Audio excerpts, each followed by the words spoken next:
अस्सलामुअलैकुम पाकिस्तान। और जनाब सिर्फ पाकिस्तान ही नहीं, जहाँ जहाँ बल्कि हमें देखा जा रहा है, सुना जा रहा है, आप सबको सुबह बखैर भी और अस्सलामुअलैकुम भी। एक बहुत ही बेहतरीन और ज़बरदस्त अपना सुनो पाकिस्तान का एपिसोड लेकर आपके सामने हाजिर हैं।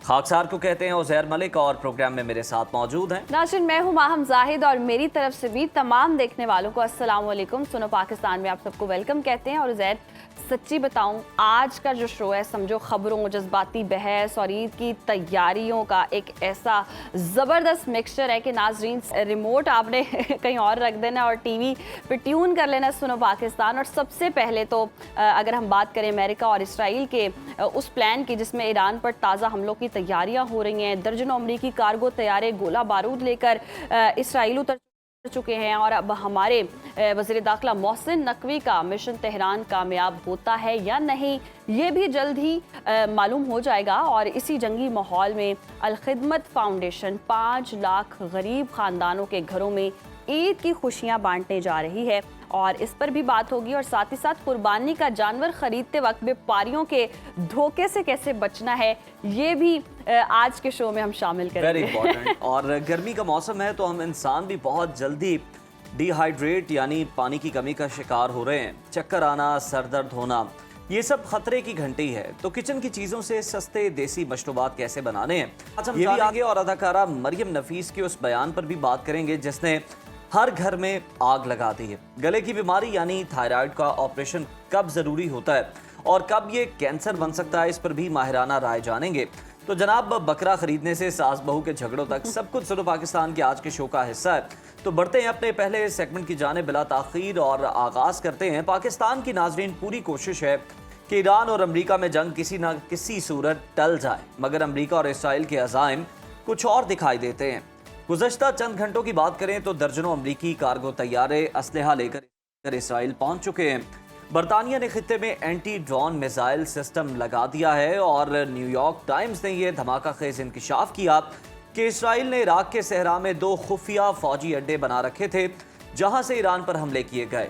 यही नहीं बल्कि अमारात के बुराका न्यूक्लियर प्लांट के बाहर ड्रोन हमले से आग भड़क उठी है और ईरान ने यूएई को खुली वार्निंग दे दी है कि हमारे सब्र का इम्तिहान ना लो और इसराइल की साजिशों का हिस्सा मत बनो। दूसरी जानिब डोनाल्ड ट्रंप ने बहरी जहाज पर खड़े होकर धमकी दे डाली कि ईरान जल्दी करे वरना कुछ नहीं बचेगा। मतलब माहौल जो है वो अच्छा खासा कर बिल्कुल ऐसे ही है। और ऐसे में हमारे वज़ीर दाखिला मोहसिन नकवी ने तेहरान में ईरानी सदर मसूद पज़ेश्कियान और स्पीकर बाकिर से 3 घंटे तवील मुलाकातें की ताकि इस डेडलॉक को तोड़ा जा सके। अब दोनों मुल्कों ने मेज़ पर अपनी अपनी 5 कड़ी शराइत रख दी हैं। अमरीका कहता है कि 400 किलो अफजुदा यूरेनियम हमारे हवाले करो और कोई हर्जाना नहीं मिलेगा, जबकि ईरान इसी पर तुला हुआ है कि पहले पाबंदियाँ ख़त्म करो, हमारे मुंजमद असासे वापस करो और अबनाए हुर्मस पर हमारी खुद मुख्तारी मानो। तो क्या पाकिस्तान इस नामुमकिन को मुमकिन बना पाएगा? क्या ट्रंप वाकई हमला करने वाले हैं?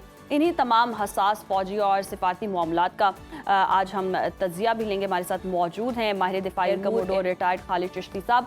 खालिद साहब, बहुत शुक्रिया आपके वक्त का। वेलकम टू सुनो पाकिस्तान। पाकिस्तान की कोशिशें सबके सामने ही हैं। एक ऐसे वक्त में जब डोनाल्ड ट्रंप तेहरान को धमकियां दे रहे हैं और वक्त ख़त्म होने की वार्निंग दे रहे हैं, तो पाकिस्तान के वज़ीर दाखिला मोहसिन नकवी भी कोशिशें तो कर रहे हैं। तेहरान का दौरा जो है वो कर रहे हैं और गैर मामूली मुलाकातें भी हो रही हैं। तो क्या पाकिस्तान वाकई अमेरिका और ईरान को किसी बड़े मुआहदे पर राज़ी कर पाएगा? जी, बहुत शुक्रिया उज़ैर और महम, आपने इनवाइट किया। देखिए, ये जो जंग अब जिस तरफ जा रही है, अब तो मेरा तो मानना यही है कि ये ज़्यादातर पोस्चरिंग है। इसका मतलब ये है कि क्योंकि कंक्लूजन करना है तो दोनों साइडें अपने अपने लोगों को ज़ाहिर है ग्लोबल तौर पर अब चाहते हैं कि हमने जो जंग से निकला है वो हम पता हुआ है, दोनों साइडें ये चाह रही हैं। और ऑब्वियसली जस्टिफिकेशन दोनों की अपनी अपनी बनती है क्योंकि अमेरिका सुपर पावर है, उसकी मिलिट्री माइट और नेवी जो अभी भी बहुत बड़ी है, इसमें कोई शक नहीं है। दूसरी तरफ ईरान ने जितना रेजिलियंस दिखाई है वो भी अपने लोगों को दिखाना चाहता है और ख़ास तौर पर ईरान में एक अपोजिशन भी रही है। आपने देखा था दिसंबर में मुजाहरे हुए थे, तो एक बहुत बड़ा एक सेगमेंट ऐसा भी है जो मुखालफत रखता है हुकूमत की पॉलिसियों से। और जाहिर है कि वो वक्ती तौर पर या एक नेशनल जिसको क्राइसिस कह लें उसने हुकूमत को साथ तो देना शुरू किया, लेकिन उनको भी तसल्ली करानी है, बल्कि तसल्ली से ज़्यादा उनके ये तमाम के तमाम अख्तलाफात को एलिमिनेट करने का एक वाहिद तरीका है कि इतनी पावरफुल किस्म का एग्रीमेंट किया जाए कि वो जो सेगमेंट है जो मुखालफत रखता है हुकूमत से, वो भी लोगों की हमदर्दी एक्सपैंड करने में कामयाब ना हो। अब लिंक करते हैं जो चाइना का दौरा था प्रेसिडेंट ट्रंप का। देखिए, प्रेसिडेंट ट्रंप ने जो चाइना का दौरा, पहले आपको याद होगा, कोशिश की थी कि उनके पहले दौरे को पोस्टपोन ना करना पड़े और सीज फायर हो जाए, वो नहीं हुआ। फिर एक्सटेंड किया गया, फिर दोबारा बात थी तो डिस्कशन ये हो रही थी चैनल्स पर और हम भी बात कर रहे थे कि प्रेसिडेंट ट्रंप सीज फायर कर पाएंगे उससे पहले चाइना जाने से, लेकिन नहीं, क्योंकि प्रेसिडेंट ट्रंप नहीं चाहते थे कि उनको चाइना का कोई डिपेंडेंसी या फेवर लेनी पड़े कि आप हमें हेल्प करें। उससे अमेरिका की एक कमजोरी और ज्यादा, जिसको कहते हैं, खुलकर सामने आ जानी थी अगर वो पब्लिकली करते जी। ठीक। लेकिन चाइना का जो नोन है वो बहुत ज्यादा डिस्क्रीट रखते हैं बातचीत को। आपने देखा कोई बयानात नहीं आए, कोई जहाज में चढ़ते बयानात नहीं देते, बिल्कुल खामोशी होती है। लेकिन मुझे ये लगता है कि अमेरिका को उस तरह तो पजीराई नहीं मिली जिस तरह वो चाह रहे थे, लेकिन चाइना ने अपनी नेशनल इंटरेस्ट में शायद एक एलिमेंट ऑफ बार्गेन कह लें या लीवरेज कह लें जरूर लिया होगा कि वो ताइवान के मामले पर पीछे हटे, तो वो शायद उसको मदद करने को तैयार है। लेकिन उससे पहले कि प्रेसिडेंट ट्रंप उनकी फेवर लें, मुझे लगता है वो पोस्टरिंग करके, जिनका आप इशारा कर रहे थे, बिल्डअप की बात कर रहे थे, बेसिस की बात कर रहे थे, शायद वो चाहते हैं कि ईरान से खुद ही हम लीवरेज ले लें ताकि चाइना को हमें काउंटर रिलैक्सेशन या बार्गेनिंग को आपस में ले दे ना करनी पड़े चाइना के साथ। ये सिचुएशन है। बिल्कुल सही। खालिद साहब, रॉयटर्स के मुताबिक ट्रंप आज ही कौमी सलामती के आला मुशीरों के साथ ईरान पर फौरी कार्रवाई के और मुख्तलिफ ऑप्शंस पर गौर कर रहे हैं। गुज़श्ता चंद घंटों में दर्जनों अमरीकी कार्गो तैयारे भी गोला बारूद टनों के हिसाब से लेकर इसराइल पहुंचे हैं। आपको क्या लगता है, आपकी क्या असेसमेंट है कि ट्रंप इंतजामिया ईरान पर किसी बहुत बड़े और फैसलाकुन हमले की तैयारी कर चुकी है? उज़ैर, देखिए, जब भी कोई, मेरा मानना है कि जंग दोबारा शुरू नहीं होगी ऑल सर्कमस्टांसेस जो अभी हैं, और वो इसलिए नहीं शुरू होगी कि अमेरिका, देखिए, 40 दिन तक सबसे बड़ी दुनिया की ताकत ने मैसिव डिस्ट्रक्शन किया है। तकरीबन 15,000 सॉर्टीज की हैं उन्होंने, जो अटैक्स किए हैं, और 4-5 हज़ार इसराइल ने भी किए हैं। तो 20,000 एक मुल्क पर आपने अटैक कर दिए, डिस्ट्रक्शन की, इंफ्रास्ट्रक्चर तबाह किया, मिलिट्री कंपाउंड्स को तबाह किया। और मैं अक्सर कहता हूं कि इन्होंने मिस कैलकुलेट किया, इराक के साथ मिलाया। इराक 4 गुना छोटा मुल्क है इससे, ईरान से, और वो सारा डेजर्ट है, वहां पे छुप नहीं सकते, टनल्स नहीं बनती, कोई हाइडिंग कंसीलमेंट नहीं होती। यहाँ पर आधे से ज्यादा पहाड़ी इलाका है इनका, बहुत टेरेन रफ है यहाँ पे, तो यहाँ पे छुपना भी आसान है, कंसीलमेंट मुश्किल नहीं है। जो मिसाइल लॉन्चर्स हैं वो उनको छुपाया जा सकता है। इसीलिए आपने देखा कि स्ट्रेट ऑफ हॉर्मुज़ कैसे उन्होंने बंद किया हुआ है। उन्हीं टनल्स के अंदर पहाड़ी इलाकों में, जो कोस्टल एरियाज में पहाड़ बड़े ऊंचे ऊंचे हैं, वहां पर उन्होंने टनल्स बनाई हुई है, वहां से वो निकलते हैं, किसी भी आने वाले जहाज को हमला करते हैं और वापस चले जाते हैं। तो उनको ढूंढना भी बड़ा मुश्किल हो रहा है। तो आई थिंक जो लीवरेज उनकी है, तो हमला करना पहले भी आसान था, लेकिन उसको वाइंड अप करना बड़ा मुश्किल होता है। ये नहीं होता कि हमला हो नहीं सकता जी। अभी टेक ओवर क्या होगा, प्रेसिडेंट ट्रंप क्या लोगों को दिखाएंगे? हाँ, ऑप्टिकली हो सकता है कि शायद अपनी तसल्ली के लिए, एक मीडिया कवरेज के लिए, ब्रेकिंग न्यूज चलाने के लिए वो एक हमला करें और कहेंगे हमने वो सब कुछ कर दिया है जो हम करना चाहते थे, तो अब हम सीज फायर करना चाहते हैं। तो उस तरह हो सकता है, लेकिन सस्टेन जंग मेरा नहीं ख्याल कि दोनों तरफ अफोर्ड कर सकती है। सही। अच्छा खालिद साहब, ईरानी मुसल्लह अफ़वाज के तर्जुमान अबू अल फजल शिकारची ने कहा है कि अब अगर हमला हुआ तो हमारा रद्द-ए-अमल ज़्यादा जारहाना और हैरानकुन और तूफ़ानी होगा। पिछली जंग के तजर्बे को देखते हुए ईरान के पास अब ऐसा कौन सा हैरानकुन हथियार या मिसाइल या टेक्नोलॉजी हो सकती है जिसका सामना अमेरिका और इसराइल को करना पड़ सकता है? देखिए, अमेरिका और इजराइल को सामना ये वही सस्टेन जो उनकी जो कुव्वत इरादी थी वही करना पड़ेगा। और उन्होंने पहले भी जो हाइपरसोनिक मिसाइल इजराइल पर फेंके थे वो बहुत खतरनाक थे। वो तकरीबन 5 से 6 गुना आवाज की रफ्तार से ज्यादा जाते हैं। 1600 किलोमीटर का तकरीबन फासला तय करना होता है उन्होंने, वो इतनी 4 मिनट में पहुंच जाते हैं। इजराइल का सारा एयर डिफेंस उस वक्त भी कामयाब नहीं हुआ था उसको पकड़ने में। तो ईरान के पास एक न्यू फाउंड रियलिज्म ये है कि उनके वेपन्स बहुत इफेक्टिव रहे हैं। फिर मेरा मानना ये है कि उनको जाहिर है सैटेलाइट पिक्चर या बॉम्ब डैमेज असेसमेंट मिलती रही है, एक अपडेट रीविजिट आपने देखा ईरान ने किया। मैंने जितनी उनकी ट्रैकिंग की, उनके टारगेटिंग की देखी, तो वो रीविजिट करते थे। यानी ईरान का अगर लगा कि एक हमला तबाह करने के लिए एक टारगेट को उसने फेंके मिसाइल, अगर नहीं हुए तो जो पोर्शन बचता था ईरान रीविजिट करता था। इसका मतलब है उसके पास एक्यूरेट फीडबैक या डिजिटल पिक्चर है, सैटेलाइट कह लें या जिस तरह भी, ताकि वो कौन सा एरिया जो बचा है। तो ये एक न्यू फाउंड रियलिज्म ईरान को भी है, अपने वेपन्स की एक्यूरेसी की भी और टारगेटिंग एक्यूरेसी की भी। ये एक दोनों तरफ मिक्स एंड मैच अगर इसको करें तो। एक बात तो आई थिंक ईरान के पास जो ये बहुत बड़ा एडवांटेज है, और कोई वेपन मेरा नहीं ख्याल उनके पास कोई स्टॉक पाइल तो जरूर हो सकता है, लेकिन उन्होंने पहले ही बहुत एक्यूरेसी से पेनिट्रेट किया है डिफेंसेस को, स्पेशली मिडिल ईस्ट के भी और इजराइल के भी। तो वही अगर वो कंटिन्यू करेंगे तो ये भी बहुत बड़ी कीमत है जो खासतौर पर इजराइल और जो गल्फ ममालिक है उनको देनी पड़ी भी है, और खुदा ना खास्ता अगर बढ़ी तो दोबारा देनी पड़ सकती है। ये कीमत दोबारा भी चुकानी पड़ सकती है। अच्छा सर, अमेरिका ने जो शर्त रखी है कि ईरान अपना 400 किलोग्राम अफजुदा यूरेनियम वाशिंगटन के हवाले करे और सिर्फ एक न्यूक्लियर प्लांट जो है उसे रखने की इजाज़त होगी, दूसरी तरफ ईरान आबना हुर्मुज़ पर अपनी खुद मुख्तारी मांग रहा है। बतौर दिफाई माहिर आपको क्या कोई दरमियानी रास्ता निकलता दिखाई देता है?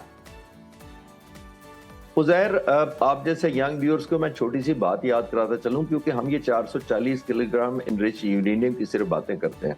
दुनिया को ये भी पूछना चाहिए, जिनसे पूछना चाहिए वो ये कि जब 2015 का JCPOA एग्रीमेंट हुआ था प्रेसिडेंट ओबामा के टाइम पर, वो तकरीबन 1.5 साल इंटेंस मुलाकातें हुई थी, मुज़ाकरात हुए थे, तब हुआ था, और कोई 5-6 साल से बिहाइंड द सीन मुज़ाकरात चल रहे थे और कन्विंस किया जा रहा था। ये सारे होने के बावजूद जब एग्रीमेंट हुआ 2015 में, JCPOA जिसको कहते हैं, उसके तहत ईरान ने अपना 8 टन न्यूक्लियर एनरिच्ड जो मटेरियल था वो अमेरिका के इनडायरेक्टली हवाले किया था, रूस के हवाले, बहरी जहाजों के जरिए, कैस्पियन सी के जरिए शिप किया गया था।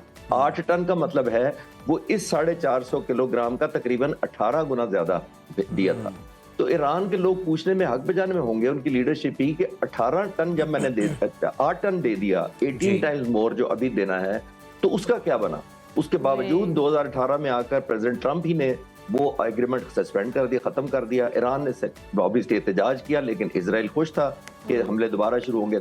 आज अगर 450 किलो या 440 को देते हैं तो फिर कौन सी गारंटी है? वो डिग्री ऑफ एश्योरेंस मांगते हैं बुनियादी तौर पर रानी, कि अगर आपने उस वक्त हमारा 8 टन कैस्पियन सी के जरिए ट्रांसफर करवा दिया था, अब तो 440 किलो है। और ईरानी हुकूमत को भी पता है कि ये लास्ट लीवरेज है उनके हाथ में। अगर ये चला जाता है उनके पास किसी तरीके से बार्गेन में, तो उनके बार्गेनिंग लीवरेज खत्म हो जाता है। तो आई थिंक ये इसलिए उनके कंसर्न है। सही। अच्छा खालिद साहब, न्यूयॉर्क टाइम्स ने दावा किया है कि इसराइल ने इराक के मगरबी सहरा में 2 खुफिया अड्डे बना रखे थे और अमेरिका का इराकी रडार तक जो है वो बंद करवाता रहा। फिर UAE और इसराइल के हवाले से हसास मामलात भी आपके सामने ही हैं। तो खित्ते के हालात किस तरफ जाते दिखाई दे रहे हैं? हम देखिए, खित्ते के हालात तो बदकिस्मती से खासतौर पर GCC के ममालिक हैं, वो तो इसराइल को फेवर हुई है, क्योंकि देखिए ईरान ने जब एज पर देयर जस्टिफिकेशन उन्होंने अपनी लेजिटिमेसी की वजह से मिडल ईस्ट के ममालिक पर जब हमला किया, तो जाहिर है कि एहतजाज हुआ। और ये तो अल्लाह का शुक्र है कि पाकिस्तान की भी कोशिश है और ग्लोबल जिन जिन प्लेयर्स ने उनको GCC के ममालिक को, खासतौर पर अरब ममालिक को ये रिक्वेस्ट की कि वो हमला वापस ना करें ईरान पर, क्योंकि अगर ईरान पर वो हमला कर देते तो ईरान के पास एक और लेजिटिमेसी आ जाती कि क्योंकि हम पर हमला हुआ है तो हमने काउंटर अटैक करना है। तो आई थिंक वो बहुत अच्छा हुआ कि नहीं किया। लेकिन इसराइल बहुत खुश है कि आपने देखा UAE का स्टैंड बहुत डिफरेंट है एज कम्पेयर टू बाकी GCC ममालिक। GCC से उसने छोड़ दिया है अपना मेंबरशिप, और उसके बाद आपने देखा खबरें आ रही हैं कि उनको एयर डिफेंस पैट्रियट और बाकी मिसाइल सिस्टम में आयरन डोम शिफ्ट कर दिए गए हैं, ये खबरें हैं। लेकिन सबसे ज्यादा एम्बैरेसमेंट UAE के लिए देखिए, और इस यूनिटी के लिए जो इस ममालिक इस एरिया में है, वो तब हुई जब नेतन्याहू के दफ्तर से ये कहा गया कि उन्होंने खुफिया दौरा किया। और इसके भी रिलीज करने की कोई सरप्राइज में इस तरह नहीं हुआ कि इसराइल ये करता आया है कि अगर मेरे खिलाफ कोई यूनिटी हो तो मैं किसी तरीके से इख्तलाफात पैदा करूं। और जाहिर है एक तरीका ये था कि ट्रस्ट खराब, डेफिसिट हुआ, तो बाकी अरब ममालिक में जो कोशिश कर रहे थे कि किसी तरीके से UAE को GCC ममालिक में वापस लाया जाए। लेकिन जब आप ये सुनेंगे कि नेतन्याहू ने दौरा किया, तो फिर जाहिर है एक एलिमेंट ऑफ सस्पिशन हो जाता है, ट्रस्ट डेफिसिट हो जाता है, और जाहिर है कंफर्टेबल वो नहीं रहता। तो ये इस तरफ जाते देख रहा हूं मैं कि अब अनफॉर्चुनेटली न्यू फाउंड रियलिज्म तो आया है अरब ममालिक में, क्योंकि उनको लगा है कि अगर अमेरिका का हमने इतने सालों से अड्डों को फैसिलिटेट किया हुआ था, तो वो तो अड्डे खुद नहीं बच सके, तो हमें क्या बचाएंगे। तो एक रियलिज्म ये आया है। दूसरा, रीअलाइनमेंट जरूर होंगी जंग खत्म होने के बाद। और अमेरिका का, जैसे मैंने जंग के दूसरे दिन ही कहा था जब शुरू हुई थी, कि ये वो अमेरिका और इजराइल नहीं रहेंगे, जो इनका जोम है वो कॉम्प्रोमाइज हो जाएगा और ईरान का बढ़ जाएगा। ये मैंने कहा था पहले दिन जंग के, जब भी जंग खत्म हुई। तो ऐसा ही दुनिया देख रही है, मेरा ख्याल है। बिल्कुल, ईरान की जो ताकत है वो बड़ी भी है और दुनिया इसको मान भी रही है। खालिद साहब, अगर हम देखें तो ईरान की जानिब से बयानात सामने आ रहे हैं, जिस तरह आपकी असेसमेंट है कि जंग नहीं होगी, अमेरिका इस तरह का कोई भी कदम जो है वो नहीं उठाएगा, लेकिन उसके बावजूद ईरान इस कदर तैयार है कि वो कहते हैं कि हम 3 से 6 माह जो है जंग को बासानी चला सकते हैं और मुल्क के मामलात भी जो है वो चला सकते हैं। आपको लगता है कि डोनाल्ड ट्रंप जो है वो इतना लंबा अफोर्ड कर सकते हैं जंग को चलाना मिड टर्म इलेक्शन के बिल्कुल करीब? जी, उनको इंटरनल प्रेशर एक पॉलिटिकल भी है, उनकी जो अप्रूवल रेटिंग है वो कॉम्प्रोमाइज हो रही है, दुनिया का तमाम इकोनॉमी इनडायरेक्टली होस्टेज बनी हुई है, चाहे ये 20% तेल है जिसकी हम सिर्फ तेल की बातें कर रहे हैं, यहाँ LNG भी यहीं से गुजरती है, दुनिया की 22%, दुनिया के यहाँ plastic, urea, agriculture products, goods, सारी दुनिया की ट्रैफिक कॉम्प्रोमाइज हुई है, नंबर 1। तो प्रेसिडेंट ट्रंप पर इंटरनल एक्सटर्नल दोनों प्रेशर हैं कि आपकी वजह से ये शुरू हुई है, क्योंकि ईरान तो कह रहा है कि आप अग्रेसर हैं, हमने तो डिफेंड किया है सिर्फ, ये नंबर 1। दूसरा, इलेक्शन की तरफ भी आप ठीक कह रहे हैं। तीसरा एक और भी कंसर्न है प्रेसिडेंट ट्रंप के लिए, जो मिलिट्री जो इनके प्लानर्स हैं और जो स्ट्रैटेजिस्ट हैं वो उनको बता रहे हैं कि आपने 45% जो प्रिसीजन गाइडेड मिशन है वो डिप्लीट कर लिए हैं, आपने तकरीबन 50% पैट्रियट जो हमारा स्टॉक था, स्टॉक पाइल्स वॉर के लिए, वो कॉम्प्रोमाइज कर दिए, डिलीट हो गया है। फिर टोमाहॉक मिसाइल तकरीबन 35% कंज्यूम हो गए हैं। तो ये ओवरऑल अगर निकालें तो ये तकरीबन 40 से 45% डिप्लीशन अमेरिकन आर्सेनल की ओवरऑल लग रही है, जो कि दूसरी तरफ अगर ईरान का हम देखें तो तकरीबन 55% कहा जा रहा है कि उनके भी एसेट्स या मिलिट्री हार्डवेयर या स्टॉक पाइल डिप्लीट हुए हैं। लेकिन मेरा मानना यह है कि ईरान के 55 हो या 70 तक पहुंच जाए डिप्लीशन, अमेरिका का 45% पे खड़े होना बहुत खतरनाक इसलिए है कि अमेरिका की तो डेटरेंसी वेपन से है। अमेरिका ने तो हर मिस एडवेंचर इजराइल का सपोर्ट करना होता है, और सबसे ज्यादा आपने देखा कि यूक्रेन वॉर को सपोर्ट करना होता है, और ताइवान के खिलाफ चाइना को डिटर करने के लिए यही वेपन चाहिए। जितने वेपन एक्सपैंड हो रहे हैं उतनी ही विंडो ऑफ वल्नरेबिलिटी अमेरिका की अपनी खुल गई है, जो उन्होंने खुद खोली है, किसी और मुल्क ने नहीं खोली। जी बिल्कुल, और दोनों ममालिक इस वक्त हम देख रहे हैं कि जंग को अफोर्ड नहीं कर सकते हैं, और खित्ते पे इसके असरात भी हम देख रहे हैं काफ़ी संगीन है। बहुत शुक्रिया खालिद साहब आपके वक्त का, और रात की बागदौड़ होती है, सुनते हैं इस्लामाबाद मरकज़ बनेगा, और जिस तरह से हलचल होती है उस तरह से कोई नतीजा नहीं निकल पाता, और दोबारा से अब हम देख रहे हैं कि मोहसिन नकवी दौरे पर है तेहरान के, और कोई ना कोई किरदार अदा करने की कोशिश की जा रही है पाकिस्तान की तरफ से कि मेज़ पर बैठे हैं और कुछ लो और कुछ दो वाली पॉलिसी हो, लेकिन डेडलॉक उन्हीं चंद बातों पर अभी भी बरकरार है, और एक तरफ से धमकियाँ आ जाती हैं, फिर कहा जाता है जंग का जो मामला है वो ख़त्म होने वाला है, फिर कोई धमकियों का दौर शुरू हो जाता है। ईरान भी कहता है हम भी तैयार हैं, अमेरिका भी कहता है हम भी तैयार हैं, लेकिन एक प्रेशर जो बिल्ड हो चुका है, तो ये कहना जायज़ है कि हम तैयार हैं, क्योंकि अमेरिका जो है वो चाहता है कि जो शराइत मैं रख दूं टेबल पे, मेज़ पे, वो जनाब ईरान को माननी पड़ेंगी, और जो ईरान का राइट है उससे वो दस्तबरदार हो जाए। ये बात जो है वो मानने को ईरान बिल्कुल तैयार नहीं है। वो कहते हैं जनाब हमारी एक अपनी कई हज़ार साल पुरानी सिविलाइजेशन है, और हम जो है वो इस तरह से सरेंडर नहीं कर सकते अमेरिका के आगे।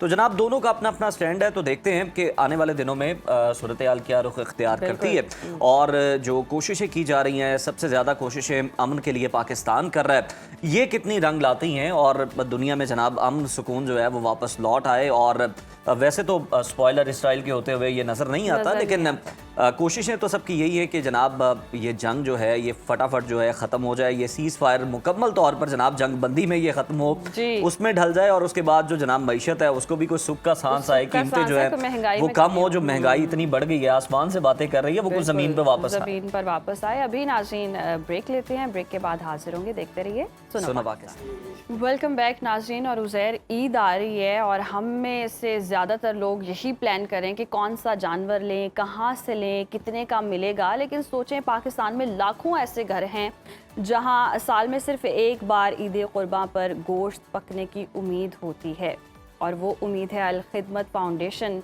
जो जिम्मेदारी निभा रहा है। लाखों घर इस ईद पर मायूस ना हो, इस बार का प्लान बहुत बड़ा है।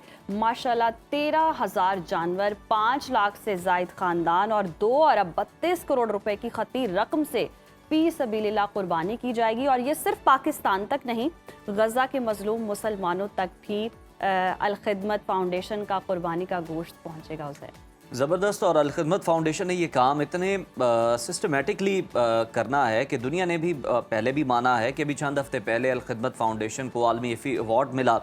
मतलब ये काम दिखावे के लिए नहीं है, बल्कि अवामी फलाह के लिए हो रहा है। और एक बात जो सबसे अच्छी है वो ये कि जदीद सॉफ्टवेयर से कुर्बानी का रिकॉर्ड, हाइजीनिक स्लॉटर हाउसेस और गोश्त को चिलर्स में महफूज करके दूर दराज इलाकों तक पहुंचाना, यानी जज्बा भी है और सिस्टम भी है। तो आज हमारे साथ अल खिदमत फाउंडेशन के सेक्रेटरी जनरल सैयद वकास अंजुम जाफरी साहब हैं और ईद उल अज़हा की मुनासबत से उनके मज़ीद क्या प्लान्स हैं उन्हीं से जानते हैं। वकास साहब, वेलकम टू सुनो पाकिस्तान, बहुत शुक्रिया आपके वक्त का। सर, ईद उल फितर के मौके पर तो अल खिदमत फाउंडेशन यतीम बच्चों और उनकी माओं के लिए ईद गिफ्ट जो है हमने देखा कि ईद बाज़ार जो है वो भी लगाए जाते हैं, राशन का अहतमाम होता है। ईद उल अज़हा के मौके पर ख़ास तौर पर क्या प्लान्स हैं आपके, क्या काम है जो आप करने जा रहे हैं? जी बहुत शुक्रिया। एक तो मैं सुनो न्यूज़ को बहुत ही ममनून हूँ कि आपने मुझे मौका दिया, और मैं ख्याल है कुछ बुनियादी आदत व शुमार तो आपने बयान कर दिए।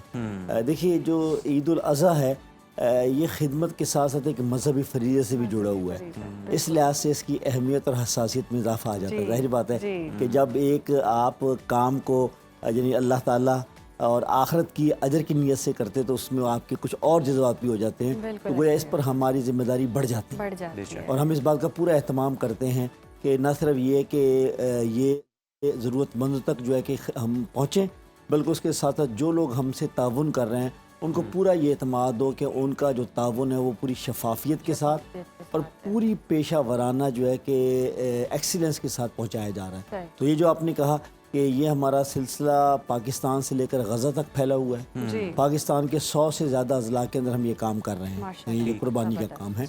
लेकिन इसमें बुनियादी तौर पर तो ये कि लाहौर, कराची समेत जितने बड़े शहर हैं वहाँ हमने स्लॉटर हाउसेज बुक किए हैं। इतनी बड़ी कुर्बानी मैनुअल नहीं हो सकती, तो आगाज़ जो है स्लॉटर हाउसेज से, और आपको पता है कि वो एक मिनट के अंदर 100 जानवर वहाँ हो रहा होता है, यानी बड़ा जानवर होता है और पूरी हाइजीनिकली उसके मुताबिक हो रहा है। फिर दूसरे मरले पर जो है कि चिल सप्लाई चेन के ज़रिए से हम इसको जो है कि आपको पता है कि इस वक्त एकदम जो है इस हफ्ते में गर्मी की शदीद लहर आ रही है, तो हम जो है कि ये यहाँ इन स्लॉटर हाउस से फिर गोश्त आप समझ लीजिए कि तकरीबन 2 से 3 घंटे का ट्रैवल टाइम है ताकि पहुँच जाए वहाँ और उसके बाद जो है कि लोगों में तकसीम भी हो जाए। तो ये दूसरा तरीक़ाकार हम कर रहे हैं। तीसरा ये है कि डोनर, मसलन इस वक्त जो है कि अगर आप अभी भी अपनी ऐप पर जाएंगे या अल खिदमत फाउंडेशन की वेबसाइट पर जाएंगे तो आप अगर अपनी कुर्बानी बुक करेंगे तो यहाँ से आपको जो है बुकिंग से लेकर और आपको जो है रिपोर्टिंग तक जो है कि भाई आपका जानवर किस ज़िले के अंदर और किस जगह के ऊपर जो है कुर्बान किया गया, ये तो गोया ये पूरा प्रोसेस है। ये महज सिर्फ ये नहीं है कि आपने गले पर छुरी फेर दी और गोश्त तकसीम कर। ज़बरदस्त। और वकास साहब, आपने पूरा प्रोसेस जो है बहुत खूबसूरती से एक्सप्लेन भी किया, यानी कि डिजिटल सारा सिस्टम है और आपको रिपोर्ट भी होता रहेगा। अच्छा,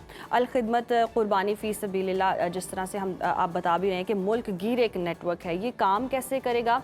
और दूसरा ये कि इसमें कितने ख़ानदान आते हैं? कुछ पिक एंड चूज़ किया जाता है कि या फिर वो सफ़ेद पोश लोग जो जी देखिए एक कैटेगरी तो हमने पहले से बनाई हुई है, यतीम, मसाकीन, बेवाएं, ये कैटेगरी हमारी पहली मौजूद है कि डेटा आप लोगों के पास पहले से। देखिए, अल खिदमत की ब्यूटी ये कि अल खिदमत के पास पूरे पाकिस्तान में कोई 90,000 से ज़्यादा अफराद वॉलंटियर्स मौजूद हैं, यानी ये होमवर्क कर चुके हैं। यानी ये नहीं है कि अभी कुर्बानी होगी तो जिस तरह होता है कि आपने चौक में जाकर ट्रक खड़ा कर दिया रवायती अंदाज में आपने पैकेट तकसीम कर, नहीं, यानी बाकायदा हमें ये भी पता है कि हमने ईद के तीसरे दिन किस ज़िले के अंदर किस जगह के ऊपर तकसीम करना है। अच्छा, वहाँ हमारे जो वॉलंटियर्स हैं उन्होंने पहले इसको लिस्ट आउट किया हुआ है। अगर लिस्ट आउट नहीं किया तो वो एरिया मार्क किया हुआ है कि जहाँ ज़रूरतमंद रहते हैं। तो गोया इसमें अल खिदमत की ये खूबसूरती है कि अल खिदमत एक काम सिर्फ जो है कि एक तो खिदमत खल्क का जज्बा भी, लेकिन उसके साथ साथ जो है कि प्रोफेशनल एक्सीलेंस, जो एतमाद बढ़ता चला जा रहा है। यही कि अभी सैलाब गुजरा है तो आप देखेंगे आज भी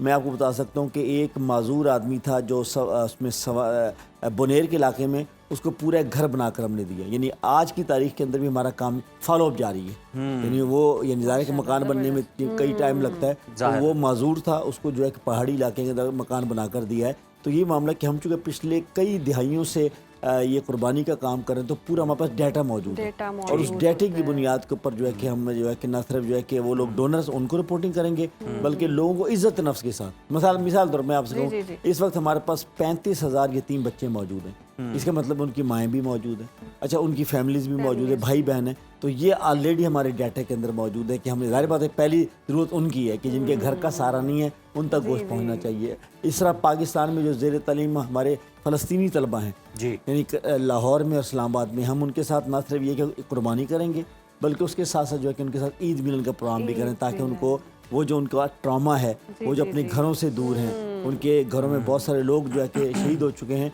हम यहाँ पाकिस्तान में उनके साथ मिलकर जो कि ईद मनाएंगे। डॉक्टर हफीज़ुर रहमान साहब जो हमारे मरकज़ी सदर हैं अल खिदमत फाउंडेशन के, वो अपनी तीसरी ईद उल अज़हा मुसलसल काहिरा में मना रहे हैं, यानी उनकी तीसरी बकरीद है कि जो काहिरा में मना रहे हैं कि वो ईद से 2 दिन पहले चले जाते हैं और वहाँ जो गज़ा से आने वाली फैमिलीज़ हैं, शोहदा की, यतीम बच्चे हैं और जो महाजर फैमिलीज़ हैं, उनके साथ इज्तिमाई कुर्बानी करते हुए काम करते हैं। अच्छा वकास साहब, ये भी बताइएगा, माशाल्लाह तकसीम का अमल बड़ा ज़बरदस्त है, स्लॉटर के लिए हाइजीन का बड़ा ख्याल रखा जाता है।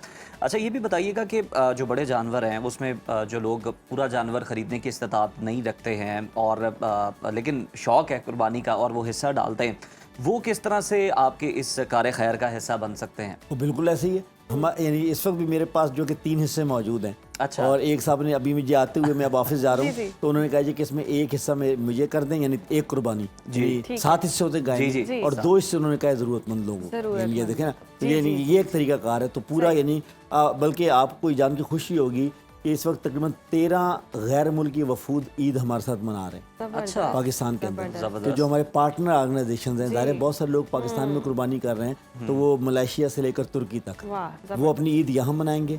हमने जो है कि उनके इलाके तय कर दिए, आज़ाद कश्मीर से लेकर केपी तक, जनूबी पंजाब से लेकर मुख्तलिफ इलाकों तक, कि हमारी टीमों के साथ वो जाएंगे और वो जो है कि वहाँ मौके पर कुर्बानी करेंगे। बल्कि तुर्की के लोगों का तो तरीका ये है कि वो जानवर के ऊपर वो 7 नाम पढ़ते हैं, उसकी वीडियो रिकॉर्डिंग करते हैं। तो गोया कि आप अंदाज़ा लगाइए कि बिल्कुल, और उसकी वीडियो बनती है, यानी गोया कि वो अपने डोनर को अलखिदमत के ज़रिए से ये यकीन दिलाते हैं कि हम ये जानवर है आपका और ये 7 नाम है और ये हम इस वक्त जो है कि लिया के अंदर मौजूद हैं, इस वक्त हम मीरपुर के अंदर मौजूद है, इस वक्त जो है कि हम जो है कि 4 सदा के अंदर मौजूद है। तो ये यानी कि हर मिनट की रिपोर्टिंग भी हो रही होती है। यही एतमाद है कि दीगर ममालिक से भी लोग आपके साथ जुड़े हुए हैं और इतने हेल्पफुल भी हैं। और जिस तरह से हम डिस्कस भी करें, आगे मौसम भी देख रहे हैं और मज़ीद गर्मी होगी, ईद वाले दिन तो शायद हो सकता है और ही तपिश हो। तो ये जो गोश्त को महफूज करने वाला भी आपने सिलसिला बता दिया, तकसीम वाला भी बता दिया। दूसरा ये भी बताइएगा कि हाइजीन का किस तरह से ख्याल रखा जाता है इतने बड़े पैमाने पर माशाल्लाह जब कुर्बानी। देखिए इस वक्त जो हमने जानवर लिए हुए हैं, बाकायदा वेटनरी डॉक्टर जो है कि उनको चेक कर रहा है। अच्छा। यानी इस वक्त जहाँ बल्क जानवर लिए हम तय किया। सिमिलरली हमने एक और काम किया है, वो है माइक्रो फाइनेंस, कि हमने जानवर खरीद कर एक किसी जो है कि देही इलाके में उस फर्द को दे दिया कि जो यही काम करता है, और हमने क्या कि इसको जो है कि 1-2 महीने 3 महीने तुम पालो, हमारा डॉक्टर विजिट करेगा, हमारी मॉनिटरिंग टीम उसको विजिट करेगी और जानवर में जो बढ़ोतरी होगी उसके पैसे हम उसको दे देंगे। गोया हम इस लिहाज से एक जो है कि आपके रोजगार का बंदोबस्त हो गया और ये हमें इसको हर साल जो है कि हम बढ़ा रहे हैं। तो ये तो गोया ये पूरा का पूरा एहतमाम है कि अच्छा ये भी तय है कि जानवर का वजन कितना होगा। ये नहीं है कि आप जो मर्जी जानवर ले लें। अच्छा। इस वक्त पूरे क्राइटेरिया भी तय है। पूरे पाकिस्तान के अंदर जिंदा जानवर का वेट है एक स्टैंडर्डाइज, जिसके मुताबिक जानवर खरीदा जा रहा है और कुर्बानी से पहले उसका वजन किया जाएगा। यानी डोनर को बताया जाएगा, डोनर ऑर्गेनाइजेशन को बताया जाएगा। तो अलखिदमत जो है कि गोया सिर्फ ये नहीं है कि सिर्फ एक मजहबी फरीज़ा अंजाम दे रही है, बल्कि उसकी इज्तिमाई कुर्बानी होती है, लोग कहते हैं। जबरदस्त। अच्छा वकास साहब, हमें ये भी बताइएगा कि आप हमें पहले बता रहे थे ब्रेक में कि आप लोग 2 महीने पहले से 2 महीने से ज़्यादा बल्कि वक्त हो गया, आप ये अमल ख़रीदारी का शुरू कर देते हैं, क्योंकि माशाल्लाह आपको पता है इस्लामी जमहूरिया मुल्क है और फिर एंड पे तो महंगाई जो है किसी भी इवेंट के लिए वो बहुत ज़्यादा बढ़ा दी जाती है। तो हमें ये बताइएगा कि वो आप अपने फंड से बाइंग कर रहे होते हैं ऑलरेडी, या फिर डोनर जो हैं वो आपको पहले से इस मामले में डोनेट कर देते हैं कि आप जनाब जानवर जो है वो बाई कर लें? देखिए हमारी एक जिसे कहते हैं कि एस्टिमेशन, हमारा तखमीना होता है जी। जिस तरह अभी आपने बताया कि हम 13,000 से ज़ायद जो है कि इस वक्त कुर्बानी कर रहे हैं, 13,000, जिसमें तकरीबन 7,500 के करीब बड़े जानवर हैं, गाय, बैल वगैरह, और जो है कि 6,500 हमारे छोटे जानवर जो बकरा, मेंढा या इस तरह की जो कि भेड़ वगैरह शामिल है। तो कोई हमें असेसमेंट है पहले पिछले कई सालों की, जिस तरह आप बजट बनाते हैं तो आप बजट अगले साल का बनाते हैं, लेकिन आप पिछले 4-5 सालों को सामने रखते हैं, उसकी एवरेज निकालते हैं। तो हमने अलखिदमत अपने जनरल फंड से ये करती है ताकि जो कि जानवर, इस मिसाल के तौर पर गिलगित बल्तिस्तान में आपको जानवर नहीं मिलेगा, पहाड़ी इलाके के अंदर बहुत कम होता है, तो हम जो कि जनूबी पंजाब से जानवर खरीद कर ट्रकों के जरिए से हम वहाँ भिजवाते हैं और वहाँ कुर्बानी करके गोश्त तकसीम कर देते हैं। तो गोया हमें असेसमेंट होती है और उसके साथ साथ हम बहुत तेज़ी से ये जो है कि परचेजिंग और बाइंग जो कि कर रहे हैं। सही। अच्छा वकास साहब, गज़ा के मजलूम मुसलमानों का ख्याल रखना, उनके साथ ईद मनाना, ये जज्बा ही अलग है कि इस लेवल तक भी अलखिदमत सोच रही है। तो उनके साथ अब देखें सरहदी कुछ पाबंदियाँ भी हैं, वो फिर किस तरह से प्रोसेस? इस वक्त 3 तरह से हम ये काम कर रहे हैं। एक तो हम यानी इस वक्त हमने कोई 1,000 बड़े जानवर प्लान कर लिए हैं गज़ा के लिए, उनमें से हम 500 जानवर कुर्बान कर रहे हैं काहिरा के अंदर, और इसी तरीके से 300 जानवर पाकिस्तान में कर रहे हैं गज़ा के लिए, और एक महदूद तादाद में चूँकि अंदर जानवर बहुत कम है और बहुत आसानी से आप जो है कि नहीं जा सकते, तो हम अल-कुद्स यानी जिसको यरूशलेम कहते हैं या जी। वहाँ, और जहाँ महदूद जो है कि गज़ा के अंदर, तो ये जानवर हम कर चुके, बहुत कमियाब है और बहुत महंगा है। हम क्या करेंगे कि हम इसको रेडी टू ईट मीट की शक्ल दे देंगे। कुर्बानी 3 दिनों में हो जाएगी।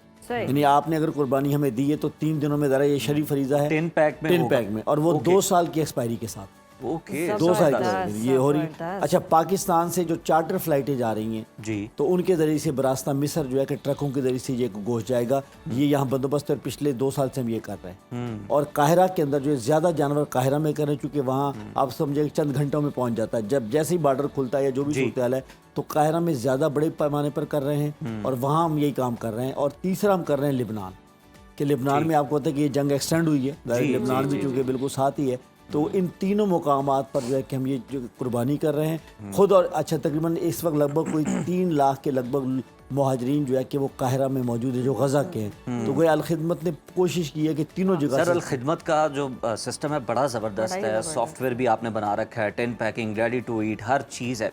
ये बताइएगा कि अगर कोई और ऑर्गेनाइजेशन है वो आपसे कुछ सीखना चाहती है या कोई ट्रेनिंग लेना चाहती है, तो आपको ये भी सहूलत फराहम करते हैं? बिल्कुल, देखिए ना, अल-खिदमत तो ओपन है ना। हम तो कहते हैं कि अल-खिदमत तो पाकिस्तान का चेहरा है। जी। और हम इस वक्त तो सिर्फ ये नहीं कहते कि आप हमें करें, जो लोग काम करना चाहते हैं अल-खिदमत की तमाम खिदमत जो है उनके लिए भी मौजूद है। यानी वो, और अल्हम्दुलिल्लाह हमारी कोलैबोरेशन भी है, हमारी कोऑपरेशन भी मौजूद है। और अल-खिदमत सिर्फ इंडिविजुअल के साथ काम नहीं कर रही, बल्कि अल-खिदमत ऑर्गेनाइजेशन के साथ भी काम कर रही है, पाकिस्तान के अंदर भी और पाकिस्तान से बाहर। बेहतरीन, बहुत शुक्रिया वकास जाफरी साहब आपके वक्त का, और बहुत ही बेहतरीन काम कर रहे हैं। और मेरा नहीं ख्याल कि इतनी सिस्टमेटिक कुर्बानी का एहतमाम जनाब कोई और फाउंडेशन कर रही है। हम चाहते हैं कि करें, और अल-खिदमत भी जो है इसके लिए तैयार है जनाब, बाहें फैलाए खड़ी है कि आप आएँ, आप सीखना चाहते हैं, आप हमसे सिस्टम लेना चाहते हैं, तो हम आपको सारी चीज़ें प्रोवाइड करेंगे। क्योंकि मकसद तो है इंसानियत की खिदमत का जनाब, वो आप जिस तरह से भी कर लें, आप इनफरादी तौर पे कर लें, इज्तमाही तौर पे कर लें, और ये सिखाने वाले भी, बताने वाले भी, रहनुमाई फराहम करने वाले भी मौजूद हैं। ये जज्बा होना, और फिर देखें आप गज़ा के मुसलमानों को भी याद रखना, जहाँ हम देखते हैं कि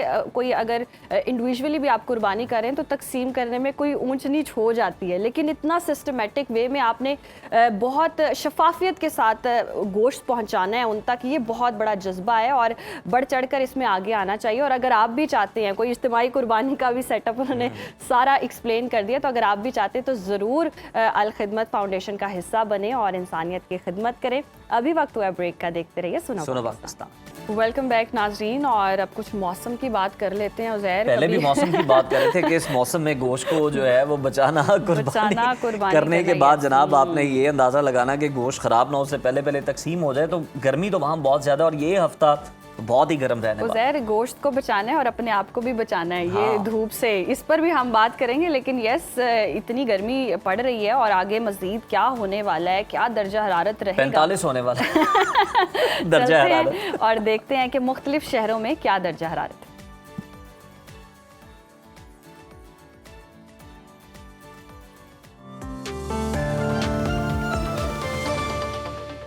नाज़रीन, मुल्क के बेशतर इलाकों में मौसम गर्म और खुश्क, जबकि सिंध और जनूबी बलूचिस्तान में शदीद गर्म रहने की तवक्को है। ताहम बालाई पंजाब, बालाई खैबर पख्तूनख्वा और खित्ता पोटोहार में मतला जुज़वी अब्र आलूद रहने के अलावा चंद मकामात पर तेज़ हवाओं और गरज चमक के साथ बारिश का भी इम्कान है। मुख्तलिफ शहरों में मौसम की क्या सूरत हाल है, आइए जान लेते हैं। और सबसे पहले बात करेंगे बर्फपोश चोटियों की सरजमीन गिलगित बल्तिस्तान की, जहां मौसम खुशगवार दिखाई दे रहा है। गिलगित का दर्जा हरारत देख लेते हैं। यहां पर ज़्यादा से ज़्यादा दर्जा हरारत 20 और कम से कम 10 डिग्री के दरमियान रहने का इम्कान है, जबकि स्कर्दो में पारा हम देख रहे हैं 13 से 5 डिग्री के दरमियान रहने की तवक्को है। महकमा मौसमियात के मुताबिक आइंदा 24 घंटों के दौरान चंद मकामात पर कहीं कहीं बारिश और बर्फबारी भी देखने को मिल सकती है। अब रुख करते हैं सरसब्ज वादियों और बहते झरनों की सरजमीन यानी आज़ाद कश्मीर का, जहां मतला जुज़वी अब्र आलूद रहने का इम्कान है।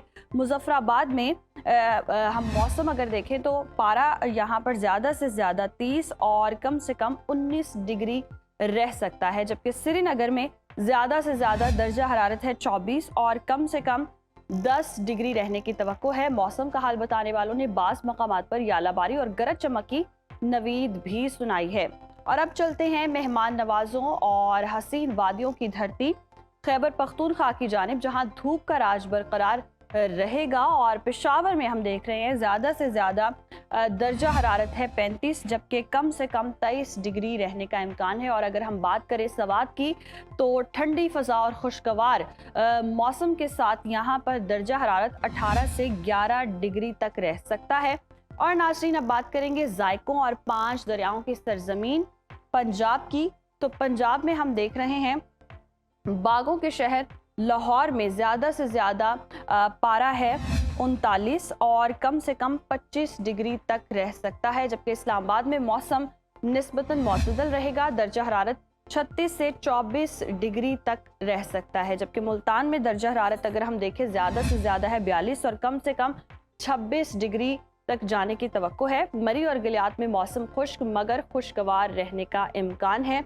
और अब बात कर लेते हैं पहाड़ों, वसी मैदानों और कुदरती हुस्न से माला माल बलोचिस्तान की, जहां हम देख रहे हैं सूबे के बेशतर इलाकों में मौसम खुश्क, जबकि जनूबी अजला में गर्मी की शिद्दत बरकरार रहने की तवक्को है। कोयटा का टेम्परेचर देख लेते हैं, यहाँ पर पारा जो है ज़्यादा से ज़्यादा 32 और कम से कम 14 डिग्री के दरमियान रह सकता है, जबकि गर्म हवाएं भी माहौल का हिस्सा बनती दिखाई दे रही हैं। आखिर में जी बात करेंगे दरियाए सिंध की सरजमीन यानी कि सिंध की, जहां पर मौसम गर्म और मतला जुज़वी अब्र आलूद रहेगा। कराची का पारा अगर हम देखें ज़्यादा से ज़्यादा है 37 और कम से कम 28 डिग्री तक रह सकता है, जबकि हैदराबाद में दर्जा हरारत 43 डिग्री से 27 डिग्री तक जाने की पेशगोई की गई है। बाद दोपहर गर्म और तेज़ हवाएं चलने का भी इम्कान जाहिर किया गया है।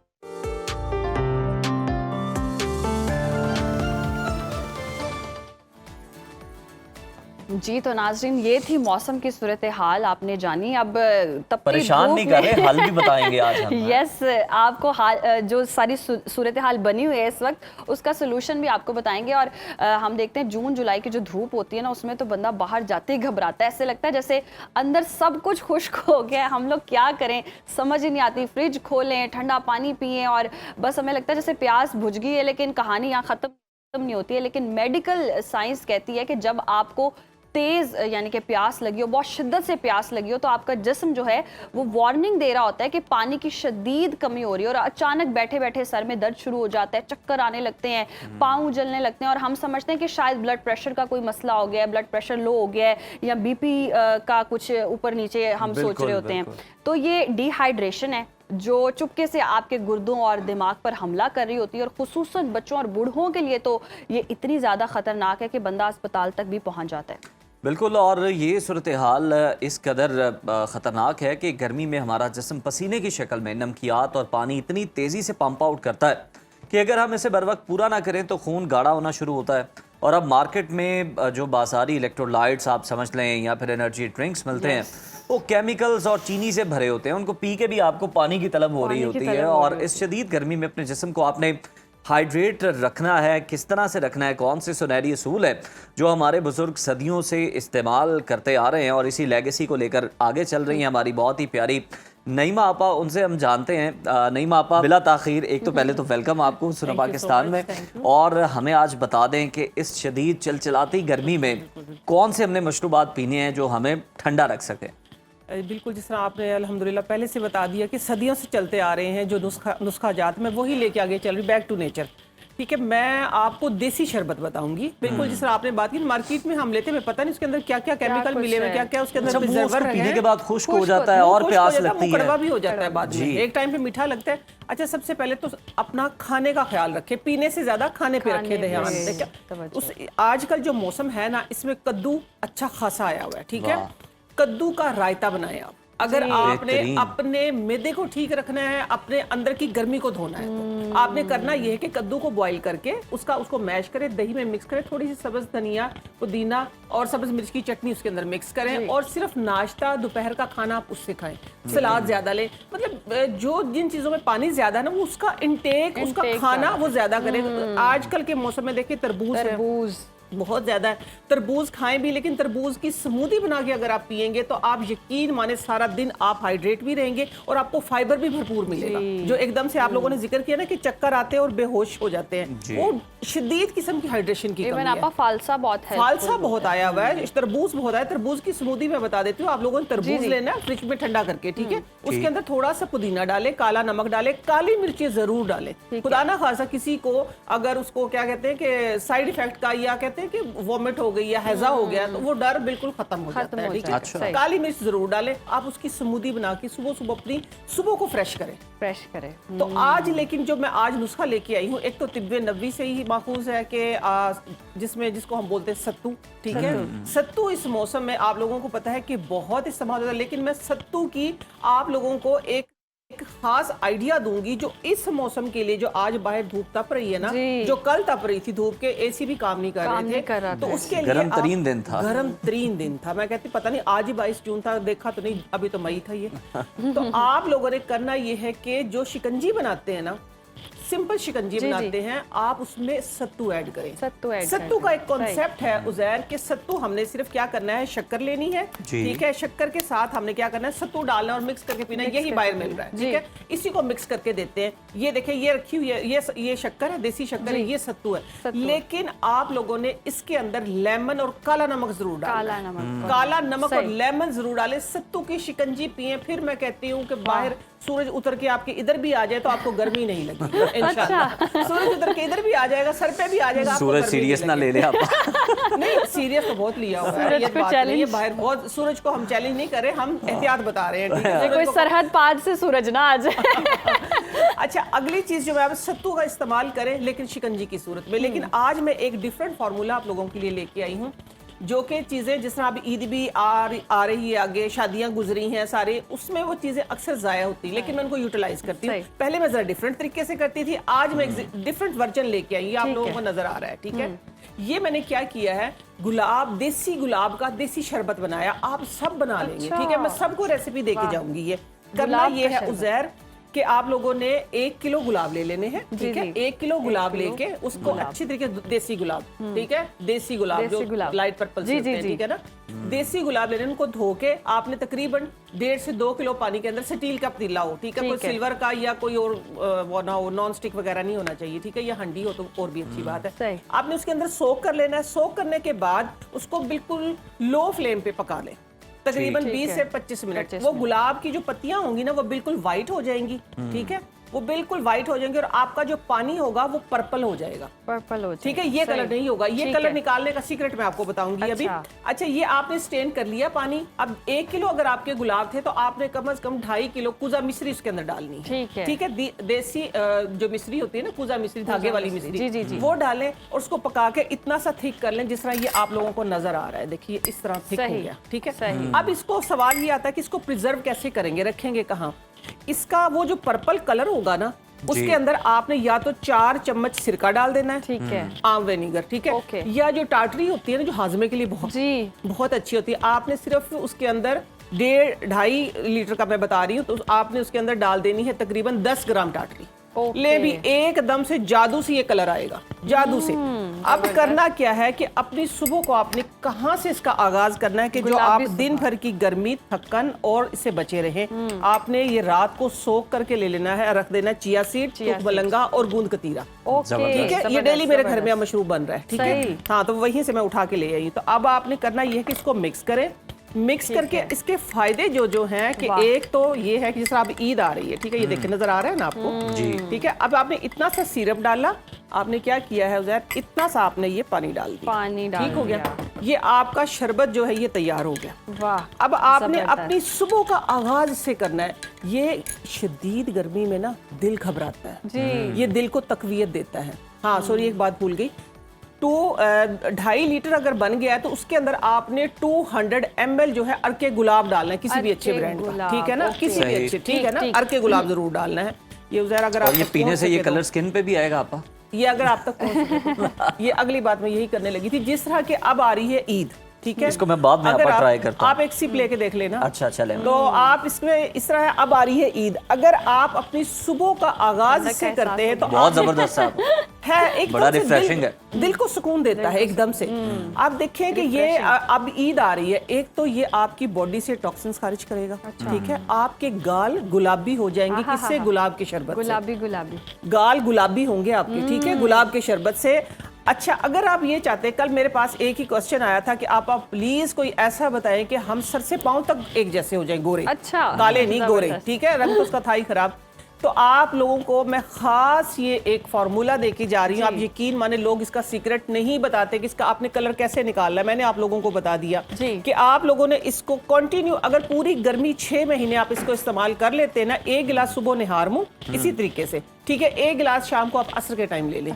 आप यकीन माने पूरी गर्मियों में आपको ना सन टैन होगा, ना डबल टोन होगी, ना आपकी स्किन खराब होगी, और आपकी बॉडी हाइड्रेट रहेगी। हाइड्रेट तो ग्लो आएगा ही आएगा। क्योंकि देखिए हाइड्रेशन, हम सब्जी वाले के पास जाते हैं, सब्जी वाला क्या कर रहा होता है बेचारा? सिर्फ उनके ऊपर पानी छिड़क रहा होता है, उसकी उनकी हाइड्रेशन कंप्लीट करता है, उनकी हाइड्रेशन पूरी करता है ताकि हमें ताज़ा सब्जियां मिले। तो इस तरह हमारा भी, हमें अपनी बॉडी की हाइड्रेशन को पूरा करना। जब ड्राइनेस आती है तो क्या होती है? हमारी बॉडी हड्डियों के ऊपर नहीं खड़ी है। एक बात मैं आप लोगों को बता दी, हमारी बॉडी जो है मसल्स के ऊपर खड़ी है। हमारे मसल्स वीक हो जाते हैं, ड्राइनेस आ जाती है। जब ड्राइनेस आती है तो फिर आप समझे फिर आप वीक होते हैं। तो सबसे ज्यादा आप लोगों ने करना यह है कि गुलाब का शरबत एक मैंने आप लोगों को नया, बहुत सस्ता है, बहुत ही सस्ता बन गया, ठीक है, बहुत सस्ता बन गया। इसमें कोई इतनी आगे चीज आ रही, इमली है, आलू बुखारा है, डिफरेंट तरह के ड्रिंक्स बनते हैं, ठीक है ना। इमली आलू बुखारे का शरबत बन रहा है, आप इमली आलू बुखारे का शरबत, लेकिन ये चीज आप लोगों ने जरूर ऐड करनी है, ये चीज जरूर। क्योंकि देखिए इसकी वजह क्या है? इतना सा रात मैंने गूंद कतीरा लिया था और एक इस तरह की प्याली में, वो पूरी प्याली बन गई। क्या किया है? पूरा जो पानी था वो अपने अंदर सक कर लिया है, ठीक है। इसने जो इसके अंदर मैंने डाला है तो मलंगा डाला है, चिया सीड डाला है, इसने अपनी जेल बना ली, इसने पूरा पानी ऑब्जर्व कर लिया। जब हम करते हैं तो ये पानी ऑब्जर्व करके हमारे अंदर हमारी हाइड्रेशन को कंप्लीट करते हैं, ठीक है ना। हमें जो हम डिहाइड्रेट होते हैं ना, उसको कंप्लीट करते हैं। लुब्रिकेशन का भी काम करते हैं हमारे, लुब्रिकेशन का भी काम करते हैं, डेफिनेटली लुब्रिकेशन का काम करते हैं। अच्छा, लगे हाथों में आप लोगों को एक टोटका बताऊंगी, क्योंकि ये मैं करती हूँ अक्सर, तो इसलिए मैंने सोचा मैं आप लोगों को बताऊं। ये जेल पूरी गर्मी तकरीबन बन के रखी होती है, ठीक है। आप खाएं भी गए, इसको लगाएं भी गए, ठीक है। लगाने से क्या होगा? खाने से तो लुब्रिकेशन होगी, हमारे अंदर हमारी स्किन जो है, जो सेल्स टूट जाते हैं वो रीजनरेट होंगे, ठीक है, लेकिन फौरन से नहीं, क्योंकि ये कोई केमिकल नहीं है, ठीक है, कुदरती चीजें हैं। आप इसको कंटिन्यू करते रहेंगे, लेकिन फिर इसके अंदर देखिए हम ये जो जेल इसकी आ रही है ना, ये नजर आएगी आप लोगों को, ये वाली जेल, एक सीरम की तरह, ये सीरम की तरह। ये आप लोगों ने करना ये है, इसको देखिए ये ले लिया, ठीक है। अच्छा, ये बिल्कुल ये फील नहीं कर रहा, ये थिक नहीं है, इसके अंदर पूरी प्रॉपर्टीज हैं। आप लोगों ने इस तरीके से एलोवेरा, गूंद कतीरा और तुख मलंगा जो सोक करे रखा, उसकी जेल इस तरह हाथों पे लगाएं और फेस पे लगाएं। हल्की सी आपको कोई 2% अकड़न महसूस होगी, आप उस पर हाथ फेर लें। अभी मेरे बात करते करते हाथ खुश्क हो गए, आप इस तरह करें। मैं कहती हूँ सबसे बड़ा एंटी एजिंग सीरम है ये, सबसे बड़ा सीरम है। आप लोगों ने घिया, कद्दू, तोरी सब्जी का इस्तेमाल करना है। आप लोगों ने दही का रायता बनाना है इस दिनों में। अब आजकल गोश्त खाना थोड़ा कम कर दें, क्योंकि दिल हमारा मसालेदार खाने मसालेदारों से दूर रहे। बिल्कुल, जौ का दलिया खाएं, गद्दू का दलिया खाएं, सुबह इन शरबतों से अपना गुजारा करें। सलाद खाएं, जिन चीजों में पानी ज्यादा है वो चीजों का ज्यादा इस्तेमाल करें, चटपटे मसालों से, और गोश्त से थोड़ा सा परहेज करें, ठीक है ना। इंशाल्लाह आप लोग खूबसूरत, हसीन, और कोई नहीं आपको फिर ये नहीं कह सकता कि बेहोश हो गए चलते चलते, या आप गिर गए चलते चलते, हुआ क्या था। लेकिन इन चीजों से आप अगर आप दोस्ती रखेंगे, ग्लो भी करेंगे, ग्रो भी करेंगे, और ग्रो भी करेंगे। देखे रदीफ और काफी आ गए हैं, बिल्कुल ऐसे ही है। सही, बहुत शुक्रिया आपके वक्त का। और वाकई जी पानी का इस्तेमाल जो है, पानी का इनटेक आप इस तरह से कर सकते हैं। अगर आपसे नहीं भी पानी पिया जा रहा तो ये एनर्जी ड्रिंक्स पीने की बजाय ये हर्बल जूसेस जो हैं ये आपके लिए बहुत फायदेमंद होंगे। और खाने का भी सही जो है ना ख्याल रखना है आपने। ये नहीं है कि आपने चटपटी चीज़ें खा ली और आपने कहा मुझे तो फ़ायदा नहीं हो रहा। अपनी डाइट भी बेहतर करें और इस तरह के ड्रिंक्स भी पिएं, और हमें भी याद रखें दुआओं में। अभी वक्त ब्रेक का, देखते रहिए सुनो पाकिस्तान। एक बार फिर से प्रोग्राम में आपको खुशामदीद कहते हैं। और नाज़रीन, हमारे मुआशरे का सबसे बड़ा और सबसे हसास और सबसे गर्म मौजू जो है वो जिस घर में हम देखें नज़र आएगा, हर ड्राइंग रूम में रोज़ाना जंग होती है, वो है जॉइंट फैमिली सिस्टम। और मशहूर अदाकारा मरियम नफीस ने जब इस राय का इजहार किया कि बेटों को शादी के बाद जी अलग कर देना चाहिए। ये हमारे दीन में भी है और इस बयान के आते ही सोशल मीडिया पर एक तूफान आ गया। कुछ लोग कह रहे हैं कि ये तो हमारी खानदानी रिवायात को तोड़ने की साजिश है, लड़कियां आकर घर उजाड़ देती हैं, उन जो माएँ हैं वो बेटों से जुदा हो जाती हैं, वालिदैन को बुढ़ापे में बेसहारा छोड़ दिया जाता है। लेकिन दूसरी तरफ का मौक़िफ़ है कि प्राइवेसी भी कोई चीज़ है, प्राइवेसी हर इंसान का बुनियादी हक़ है। जब एक छत के नीचे 4 चूल्हे जलेंगे, 4 दिमाग होंगे तो बर्तन तो खड़केंगे, तो होता क्या है, बात तलाक तक पहुँच जाती है। इस तरह की सिचुएशन में ख़वातीन तो मरियम नफीस के इस बयान पर बहुत ज़्यादा जो है वो हिमायत कर रही हैं, लेकिन ज़रा उस बेटे की हालत सोचें। वो तो आप समझे कि चक्की के 2 पार्टों के दरमियान जो है वो पिस रहा है। एक तरफ वो माँ बाप हैं जिन्होंने पाल पोस कर जवान किया, जिनकी दुनिया उस बेटे के गिर्द ही घूमती है, और दूसरी तरफ वो बीवी है जो अपना सब कुछ छोड़कर उसके घर आई है। अब अगर बेटा अलग होता है तो माशरा उसे रन मुरीद और नाफरमान का सर्टिफिकेट दे देता है, और अगर साथ रहता है तो रोज़ रोज़ की लड़ाइयाँ उसका अपना ज़हनी सुकून बर्बाद कर देती हैं। और ये मसला अलग होने या साथ रहने का नहीं, बर्दाश्त और एक दूसरे को स्पेस देने का है। ये जो घरेलू मसाइल बढ़ते चले जा रहे हैं और इसकी वजूहात क्या हैं, हल क्या है, इस पर बात कर लेते हैं। मारूफ रिलेशनशिप कोच मिसेज अली हमारे साथ मौजूद। वेलकम टू सुनो पाकिस्तान। मिसेज अली, हमें कहिएगा, बताइएगा बल्कि कि मरियम नफीस के इस बयान को हमारे यहाँ बहुत ज़्यादा नेगेटिव लिया गया है। बतौर रिलेशनशिप कोच आप क्या समझती हैं? आप इसकी हिमायत में हैं, और आपके पास जो केसेस आते हैं, क्या वाकई शादी के फ़ौरन बाद अलग हो जाने से सास बहू की मोहब्बत बढ़ती है, या ये दूरी रिश्तों को मज़ीद अजनबी बनाती है? अस्सलाम वालेकुम। बिल्कुल ऐसा ही है।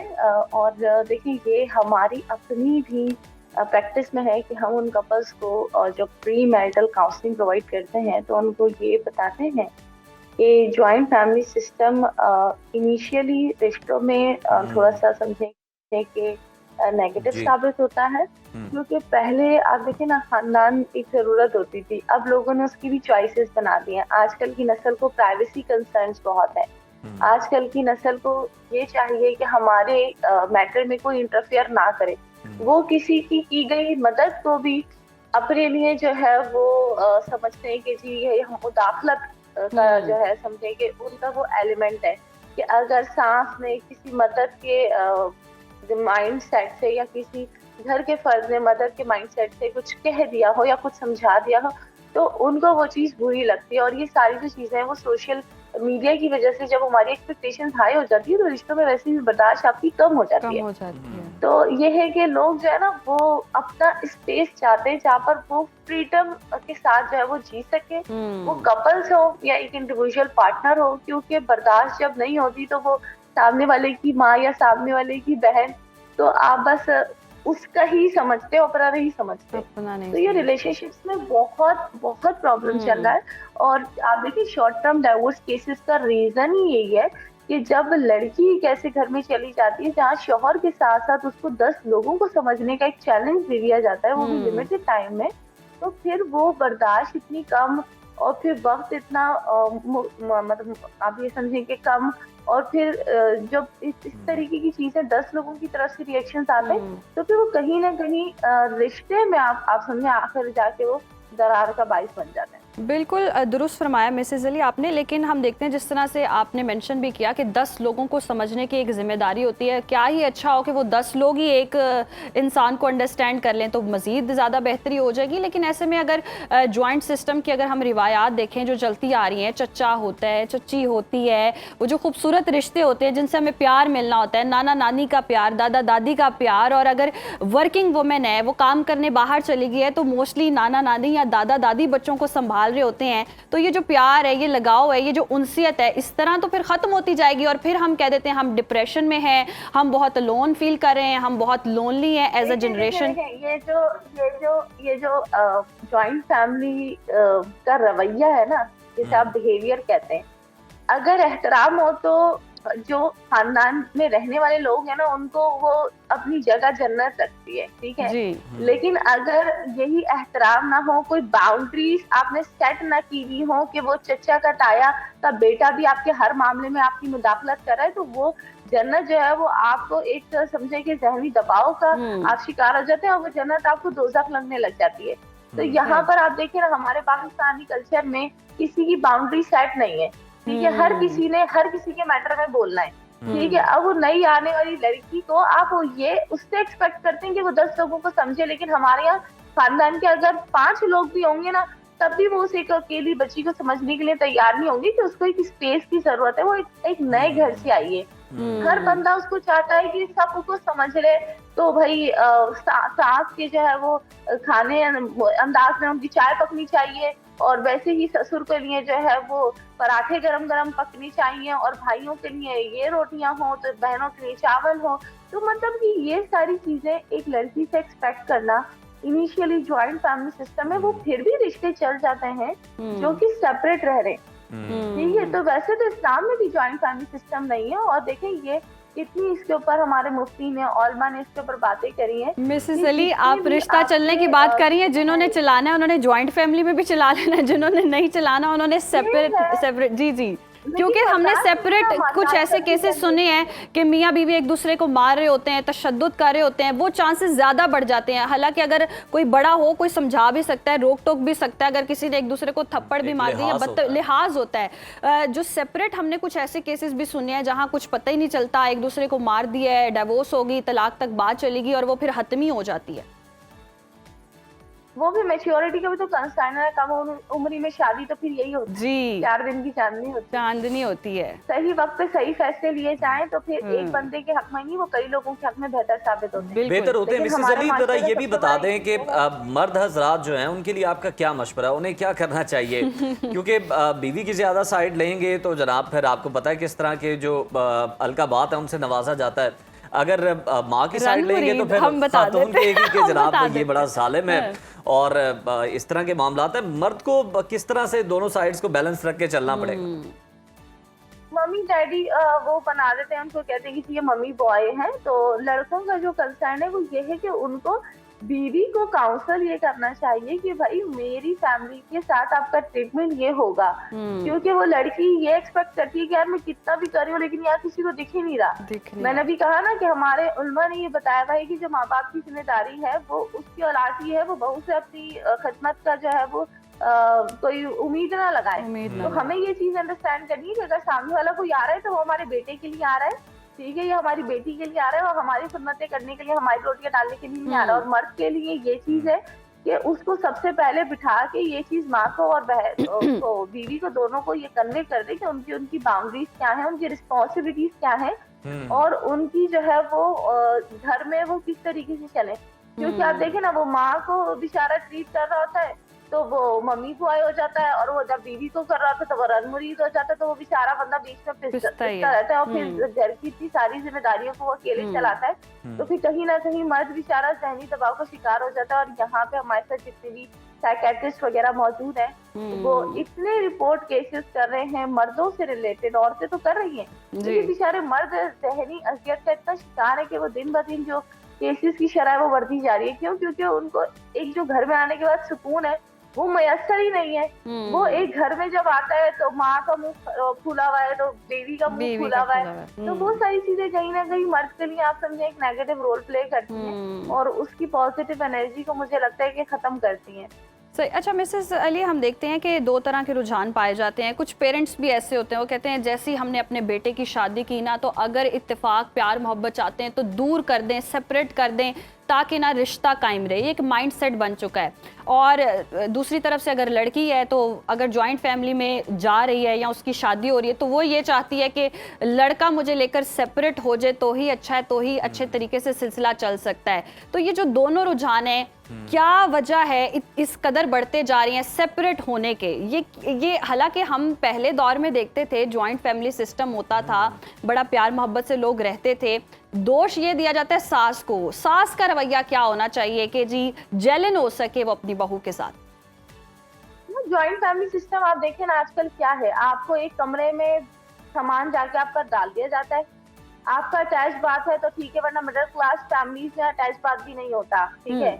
आपकी चाय पक रही है, आपका दूध उबल रहा है, वहाँ पे 10,000 झगड़े। हम मिडिल क्लास फैमिली की बात करते हैं, हम मिडिल क्लास लोगों की बात नहीं करते, क्योंकि वो तादाद ही आपकी लिमिटेड है। हम उसकी बात करते हैं जो कि इतनी क्वांटिटी में लोग जो है वो हमें मिल रहे हैं, वो सारे मिडिल क्लास लोग हैं। वो एक छोटे से कमरे को बीवी के लिए, भाई बहू के लिए असाइन कर दिया कि भाई यही रूम है, ठीक है। तो इससे अब खाना भी पक रहा है तो नजर आ रही है। वो देखिए ना, आपको कितने टीवी ड्रामा में भी ये चीज दिखाई जाती है कि शॉर्ट छुप के एक बर्गर बीवी के लिए लेकर आ रहा है। क्यों? क्योंकि उसकी कैपेबिलिटी, अफोर्डेबिलिटी उतनी नहीं है जितने घर में लोग बैठे हुए। तो वो एक बंदे को खुश करने के लिए बाकी लोगों के साथ या तो छुप के वो चीज कर रहा है उसको खुश करने के लिए, ठीक है, या वो अगर बता रहा है तो बाकी लोग नाराज हो रहे हैं कि अच्छा भाई हम तो यहाँ दाल रोटी मिसेस अली, बिल्कुल ये बात भी अपनी जगह पर दुरुस्त है, लेकिन देखिए ना, अगर आप उसकी अफोर्डेबिलिटी की बात कर रहे हैं कि वो ज्यादा अफोर्ड नहीं कर सकता, तो अगर आप उस लड़के पे दबाव डालें, खातून जो है उसकी बीवी दबाव डाले कि आप सेपरेट हो जाए, तो इस महंगाई के दौर में वो किस तरह से मैनेज कर सकता है? मिडिल क्लास तबके की अगर हम बात करें, अलग रहना, अगर आप देखें आप ज्वाइंट फैमिली में रहते हैं, हमारा मुझे बात कंप्लीट करने दीजिएगा, लेट मी कंप्लीट।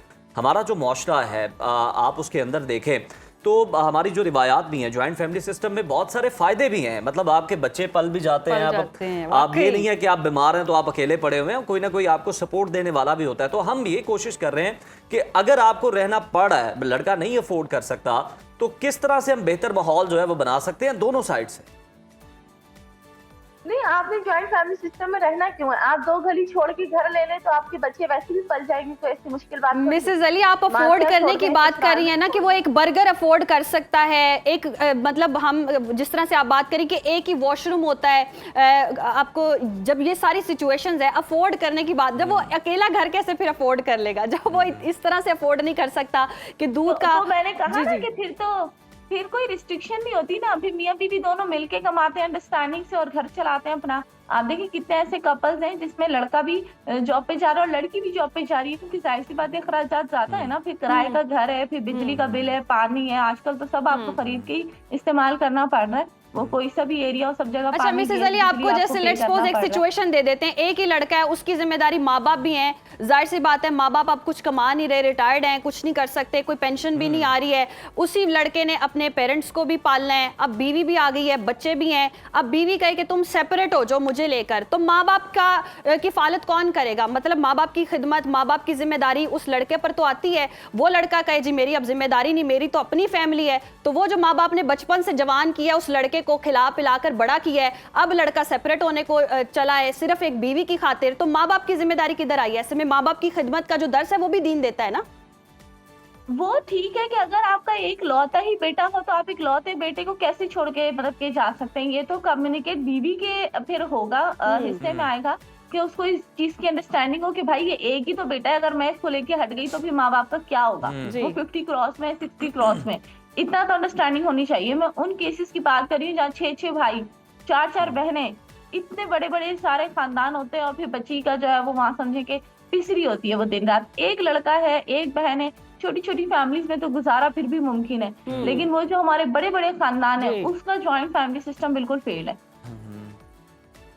बिल्कुल ऐसे ही है। हाँ, जहाँ बहुत बड़ी बड़ी फैमिलीज है वहाँ एक बच्ची पर जिम्मेदारी डाल देना ये भी गलत है, उनको भी लेकर चलना चाहिए। बहुत शुक्रिया मिसेस अली आपके वक्त का, लेकिन यस हमें बिल्कुल अपने कल्चर, अपनी रिवायत आना नहीं चाहिए। फिर हम कहते हैं हम डिप्रेस हो गए हैं, हम डिप्रेशन का शिकार हैं, हमें अपने लोग नहीं मिलते हैं, आइसोलेट हो गए हैं। सोशल मीडिया के दौर में जहाँ आपने 3600 बाहर फॉलोअर्स और लिंक्स और लाइक्स के लिए आपने अपनी एक लाइफस्टाइल को सेट किया हुआ है, लेकिन आप अपने घर वालों को टाइम नहीं दे रहे हैं, घर वालों के साथ आपकी उनसियत नहीं है, लगाव नहीं है, तो फिर आपने अकेले ही होना है, डिप्रेस ही होना है। तो खुदारा ये जॉइंट फैमिली सिस्टम को इतना भी आप साइड पे ना करें। अगर हमारे बुजुर्गों ने ये रिवायात कायम की थी तो इसके फवाइद ज्यादा है, बहुत ज्यादा है। 3 या 4 बेटे रह रहे हैं घर में, अगर कोई अब माली एतबार से थोड़ा कमजोर है तो वालिदैन भी सपोर्ट कर रहे होते हैं, कहीं ना कहीं से सपोर्ट मिल रही होती है, लेकिन वही अगर उसे सब कुछ अकेले फेस करना पड़े तो आप सोचिए उसके लिए कितनी मुश्किलात हो सकती हैं। और फिर ये कि चलें जी मियाँ बीवी दोनों जॉब करते हैं, सपोज कर रहे हैं, तो बच्चे के आप डे केयर में छोड़ेंगे, उनके अलग पैसे देंगे। यहाँ पे तो हम देखते हैं ना कि वो वालिदैन ही लड़के के संभाल रहे होते हैं, तो बहुत सारे फवायद भी हैं। फवायद भी और हमारे ये culture का, माशरे का ये हिस्सा भी सिचुएशन है। टू सिचुएशन वेरी भी करता है, नो डाउट। जहाँ एक मतलब एक बहुत बड़ी फैमिली हो और एक बच्ची पे ही सारा बोझ डाल दिया जाए, उसी से काम करवाया जाए कि अब जी जिठानी भी है, नंद भी है, और फिर जितने भी सारे रिश्ते हैं उनको उसने अच्छे से ट्रीट करना है। दोनों इंतहाई खतरनाक है, लेकिन इस सब में यही है कि सब्र तहम्मुल से काम लिया जाए, एक दूसरे को अंडरस्टैंड किया जाए, प्यार मोहब्बत से हर चीज हो जाती है। और जैसे कहा करते थे ना कि शादी होगी, पहला साल थोड़ा मुश्किल ही होता है, गुजार ले, हो सकता है कि इतनी अंडरस्टैंडिंग डेवलप हो जाए, बाद में माँ जो है वो लड़की की ज्यादा, बहू की ज्यादा साइड ले रही किसी के होती है। वजूद को बर्दाश्त करने की सलाहियत अपने अंदर आप पैदा करें तो सब कुछ जो है वो आसान हो सकता है। आसान हो सकता है। तो हम तो दुआ ही कर सकते हैं जिधर जिधर जो कोई अगर जॉइंट फैमिली में या सेपरेट भी है, सुकून से रहे, खुश रहे और प्यार मोहब्बत से रहें। प्रोग्राम में नाजरीन आगे बढ़ते हैं और हम में से बहुत सारे लोग हैं उज़ैर, तस्वीर खिंचवाते वक्त विक्ट्री का साइन बनाते हैं। ये पोज हमने हर जगह देखा और सोशल मीडिया पर तो बहुत आम है और हम समझते हम बहुत कूल लग रहे हैं, बड़े अच्छे लग रहे हैं जीत का निशान बना के। लेकिन चले आजाद लोग तो बना रहे हो तो समझ आती है, लेकिन ये जो कैदी होते हैं हथकड़ियों में, ये जो ये बना रहे होते हैं जिन पे केसेस चल रहे होते हैं, बहुत बड़े, यस, उनका समझ नहीं आता। चले सियासी केसेस तो अपनी जगह है, लेकिन जो दूसरे केसेस हैं उसमें भी वो वी बना रहे होते हैं। देखिए वो इंस्पायर होते हैं ना इंडियन मूवीज से, उनका विलन बहुत वो ग्लोरीफाई करके दिखा रहे होते हैं, होता वो कुछ भी नहीं है, एंड पे मर ही जाता है। लेकिन आपका भी आप देखिए लग तो यही रहा होता है कि बड़ा प्यारा अंदाज है, कूल लग रहे हैं, लेकिन आपके जो बैंक अकाउंट और फोन की जो सिक्योरिटी है इसको बहुत ज़्यादा ख़तरा हो सकता है। यहाँ खबरदार हो जाए, माहिरीन खबरदार करते हैं कि विक्ट्री का साइन अब हैकर्स के लिए आपकी फिंगरप्रिंट्स चुराने का सबसे आसान रास्ता है। और चीनी सिक्योरिटी जो माहिर हैं उन्होंने तो एक रियलिटी शो में सबको हैरान कर दिया जब उन्होंने दिखाया कि 1.5 मीटर के फासले से ली गई सेल्फी से आपकी उंगलियों की लकीरें बिल्कुल वाज़े नकल की जा सकती है। ये अलार्मिंग है। यानी अब विक्ट्री का साइन आपको यूं बनाना आप यूं बना नाखून वाली साइड से। और आपने देखें कि एक तस्वीर सोशल मीडिया पर अपलोड की और उधर किसी हैकर ने AI सॉफ्टवेयर की मदद से आपके फिंगरप्रिंट्स कॉपी कर लिए, आपके बायोमेट्रिक सिस्टम को बाईपास कर दिया, तो नुकसान का अंदाजा आप लगा सकते हैं। अब आप कहेंगे कि क्या हम तस्वीर खिंचवाना छोड़ दें, तो ऐसा नहीं है, बस थोड़ी एहतियात करें। वी साइन बनाना ही है तो फिर वही मशवरा जो मैंने आपको दिया है कि जनाब नाखून आप कैमरे की तरफ कर थोड़ा ब्लर कर लें, इमोजी लगा दे दिल वाली, कुछ इस तरह से आप उसको ब्लर कर सकते हैं, इससे बेहतरी आ सकती है। सिक्योरिटी के आपको पता है कि मसाइल जो हैं और सिक्योरिटी कॉम्प्रोमाइज होने के चांसेस इस सूरत में कम हो जाएंगे, वरना नुकसान के जिम्मेदार आप खुद बहुत सारे मेरे जैसे लोग भी होंगे। कोई बार आएगा भी तो जिस तरह की मेरे बैंक अकाउंट में अमाउंट देखेगा तो कहेगा इसको तो जरूरत इसमें तो पैसे ऐड कर जाता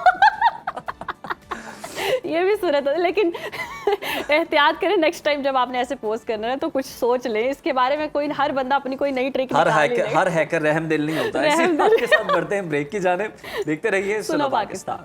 एक बार फिर से प्रोग्राम में आपको खुशामदीद कहते हैं। और नाजरीन, बकरा ईद आने वाली है, कुछ ही दिन बाकी हैं और कुर्बानी के जानवर की खरीदारी के लिए एक रोज़ में कई मंडियों के चक्कर लग रहे हैं। और मर्द हजरात जब मंडी जाते हैं तो वो खुद को किसी लाइव स्टॉक एक्सपर्ट से कम नहीं समझ रहे होते हैं और जानवर की पीठ पर हाथ मारेंगे, उसके दांत देखेंगे और व्यापारी से ऐसे बहस करेंगे जैसे सदियों का तजुर्बा है। लेकिन अक्सर लोग मंडी से धोखा खाकर आ जाते हैं। व्यापारी इतने होशियार हो चुके हैं कि वो बीमार, सुस्त और इंजेक्शन लगे हुए जानवर को भी ऐसा चमका कर खड़ा करते हैं जैसे गाड़ियां होती है ना, शोरूम कंडीशन। ऐसा लगता है कि इससे खूबसूरत जानवर तो कोई पूरी मंडी में नहीं नजर आएगा। और घर लाकर पता चलता है कि जानवर तो चारा ही नहीं खा रहा, ना ये तेज़ तराज है और इसको बुखार भी है, और खुदा न खास्ता इसको अगर कोई शरई जो खामी है वो भी निकल सकती है जिसकी वजह से कुर्बानी ही नहीं हो सकती है। तो बहुत सारे प्रॉब्लम्स देखने में आ रहे हैं। और व्यापारी की बातों में आकर बंदा समझता है कि उसने मंडी की सबसे बेहतरीन डील उठा ली है, लेकिन याद रखने की बात है कि जानवर खरीदने का मतलब सिर्फ पैसे देना नहीं है, ये देखना भी है कि जानवर एक्टिव भी है या नहीं, उसकी आंखें चमकदार हैं या फिर वो बेचारा बड़ा लागर हालत में सर झुकाए खड़ा है, उसकी उम्र कुर्बानी के लिए पूरी भी है या नहीं। और इस कड़कती गर्मी में उसे संभालना और ईद के दिन तक तंदुरुस्त रखना भी ये एक अलग साइंस है। तो जनाब आपके पैसे भी हलाल हों और कुर्बानी भी 100% शरई असूलों के मुताबिक दुरुस्त हो, इसी पर आज रहनुमाई लेते हैं। स्टूडियोज में हमें ज्वाइन किया है livestock expert Mahmood Qureshi sahab ने। डॉक्टर साहब वेलकम टू सुनो पाकिस्तान। डॉक्टर साहब मरहलावार चलते हैं, कुर्बानी से पहले तो जानवर खरीदने का जरा अमल देखते हैं। मंडी में समझे कि हम गए हैं, क्या हमें देखना चाहिए जानवर खरीदते हुए? बिल्कुल ठीक। सबसे पहले तो मैं ये बताता चलूँ कि लाहौर सिटी में 7 सेल पॉइंट हैं मवेशियों के और एक मंडी है मार्केट जी। शाहपुर कांजरा। जी। तो वहाँ ये सारे इंतज़ामात जो हैं ये लोकल गवर्नमेंट और महकमा लाइफ स्टॉक इन्होंने मिलके किए हैं। तो वहाँ लाइफ स्टॉक की सारी टीमें मौजूद हैं, डॉक्टर साहबान, वेटरनरी डॉक्टर और पैरा वेटरनरी मेडिकल स्टाफ वहाँ मौजूद है। तो आपने कहा कि आगाज़ इसी से करते हैं, तो जब किसी का भी ज़हन बने, जो नाजरीन इस वक्त देख रहे हैं, अगर उन्होंने जानवर छोटे या बड़े लेने हैं तो कोशिश करें कि दिन की रोशनी में जानवर परचेज़ किया जाए। तो अगर मतलब गर्मी है या कोई और मामला आता है तो रात को अगर जाना है तो फिर रोशनी में जानवर को ज़रा चला के देख लें। ठीक। वो अगर लागिर है, बीमार है, तो उसके चलने में फ़र्क होगा। फिर उसकी स्किन के ऊपर हाथ ज़रा फेर के देख लें, उसमें चमक होनी चाहिए, उनकी आँखों में चमक होनी चाहिए, सींग ठीक हो, ज़ख्मी ना हो, और जब चलाएंगे तो फिर लंगड़ापन ना हो। अच्छा। तो बेदाग जानवर जो है वो कुर्बानी के लिए हम सिलेक्ट करते हैं। जी। तो ये तो हैं बुनियादी चीज़ें। ठीक। तो बाकी ये है कि इस दफ़ा एक बहुत ज़बरदस्त काम किया है गवर्नमेंट ऑफ पंजाब ने लाइफ स्टॉक डिपार्टमेंट में। इन्होंने जनाब इंट्रोड्यूस करवा दी है अल्ट्रासाउंड मशीन। अच्छा। तो जब बड़े जानवर मतलब वो प्रेग्नेंट भी तो हो सकती है ना, गाय वगैरह। जी जी जी। तो पहले तो था मैनुअल सिस्टम। अच्छा। तो बड़ा डिफ़िकल्ट था, मुश्किल था, लंबा था। अब तो वो मशीन आ गई है, जब आपने जानवर पसंद कर लिया तो उनसे अल्ट्रासाउंड करवा लें कि वो प्रेग्नेंट तो नहीं है। तो ये तो काम 5 मिनट का है। और उसकी मज़े की बात है कि गवर्नमेंट पैसे भी कोई नहीं ले रही, फ्री। अच्छा। तो अब इससे आगे अगर चले तो अब जो हमारे व्यापारी भाई हैं बाहर से आए हुए, तो गवर्नमेंट ने ज़ाहिर बात है उनके लिए भी बड़ी सहूलत पैदा की है वहाँ पर पानी का और दूसरी चीज़ें जो हैं, या उनके जानवर बीमार हो जाए उसका इलाज का। और सबसे जो खूबसूरत बात है जी, जो हर दफ़ा महकमा लाइफ स्टॉक करता है कि जो लाहौर की एंट्रेंस है वहाँ जितने भी जानवर आने हैं उनको स्प्रे ज़रूर किया जाता है। ठीक है। सही। टिक्स के लिए। जी जी। पंजाबी में कहते हैं चच्चड़। सही। वो कहते हैं वो चच्चड़ वगैरह चिपड़ गया, वो उसके ऊपर स्प्रे कर देते हैं। जी। अच्छा, वो जो है ना, वो जो टिक्स हैं ये आगे बीमारी फैलाने का बायस बनते हैं। फिर इस दफ़ा इन्होंने एक और एक्शन किया है कि जहाँ मार्केट्स हैं या सेल सेंटर हैं वहाँ भी स्प्रे किया जाएगा, मतलब डबल। ठीक है। और अच्छी बात यह है कि उस स्प्रे का जानवर की सेहत के ऊपर बैड इफेक्ट नहीं है, क्योंकि अल्टीमेटली हमने खाना है। ठीक है। तो इंसानी सेहत के ऊपर कोई उसका इफेक्ट नहीं है। तो आगे अगर चले। अच्छा डॉक्टर साहब, जिस तरह से आप बता भी रहे हैं कि हुकूमत ने खातिर का इंतजामात भी किए हैं, पानी की सहूलत भी मौजूद है, और जितनी भी आप सेहत के हवाले से भी सहूलत बता रहे हैं, जानवर की सेहत के हवाले से भी, लेकिन कहीं ना कहीं फिर भी क्वालिटी जो है वो कॉम्प्रोमाइज़ हो जाती है। मंडियों में उस तरह की सूरत हाल नज़र नहीं आती। हमें कैसे पता चलेगा कि एक जानवर को इंजेक्शन लगाया हुआ है, स्टीरॉइड्स लगाकर मोटा किया हुआ है, वो हट्टे कट्टे लग रहे होते हैं, आप ले आते हैं, लेकिन बाद में पता चलता है बेजान सा जानवर है। तो इस तरह की भी चीज़ें हो जाती हैं। ये जो जानवर हम कुर्बानी के लिए लाते हैं ना, ये हमारे मेहमान होते हैं, 1-2 रोज़ के, 5 रोज़, 10 रोज़ पहले ले लेंगे।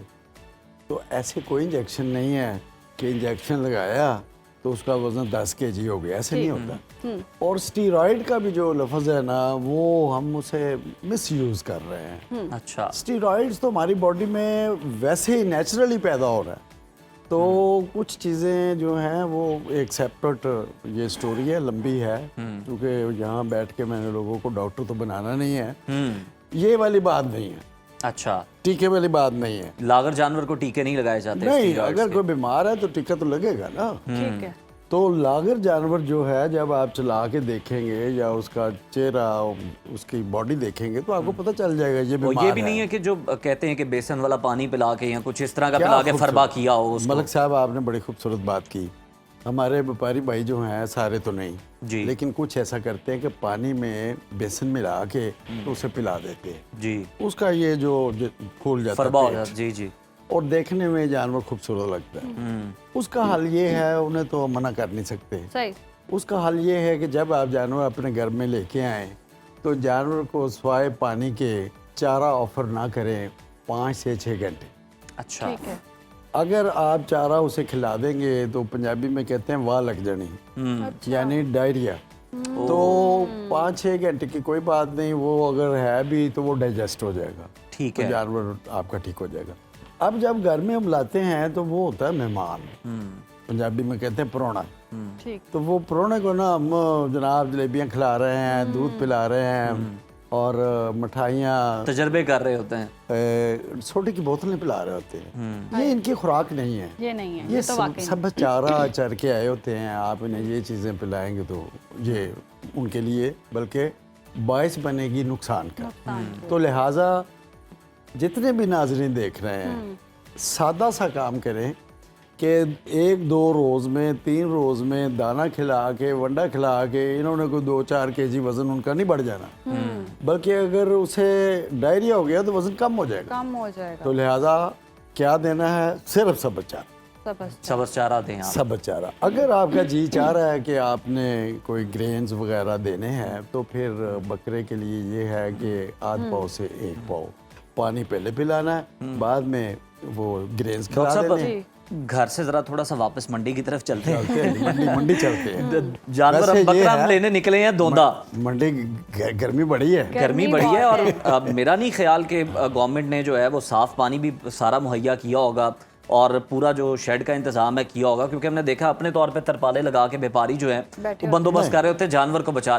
पूरी मंडी को नहीं, सेल पॉइंट्स को कवर नहीं किया जा सकता। मैं देख के आया हूँ। अच्छा, खातिर खा बेहतर इंतजाम है। चले आप कह रहे हैं तो फिर मैं भी पानी पीने वाला और पंखे, अच्छा। बिजली का, ये सारा लोकल गवर्नमेंट ने काम किया होगा। अच्छा, और कवर भी किया हुआ है इस सारा गर्मी कवर से किया बचने हुआ के है, लिए। सारा चले ये तो अच्छा, सारे डॉक्टर साहब ये आ जाते हैं ना कि ये जो तरीका वारदात है हमारे कुछ व्यापारी भाई इख्तियार करते हैं, कुछ सारे नहीं।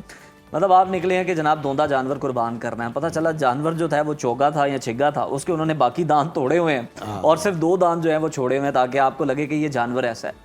इस तरह की चीज़ों से कैसे बच सकते हैं? देखें, जो बकरा है ना जी, इसकी एज 1 साल होनी चाहिए और जो बड़ा जानवर है उसकी एज 2 साल और जो ऊँट है उसकी 5 साल।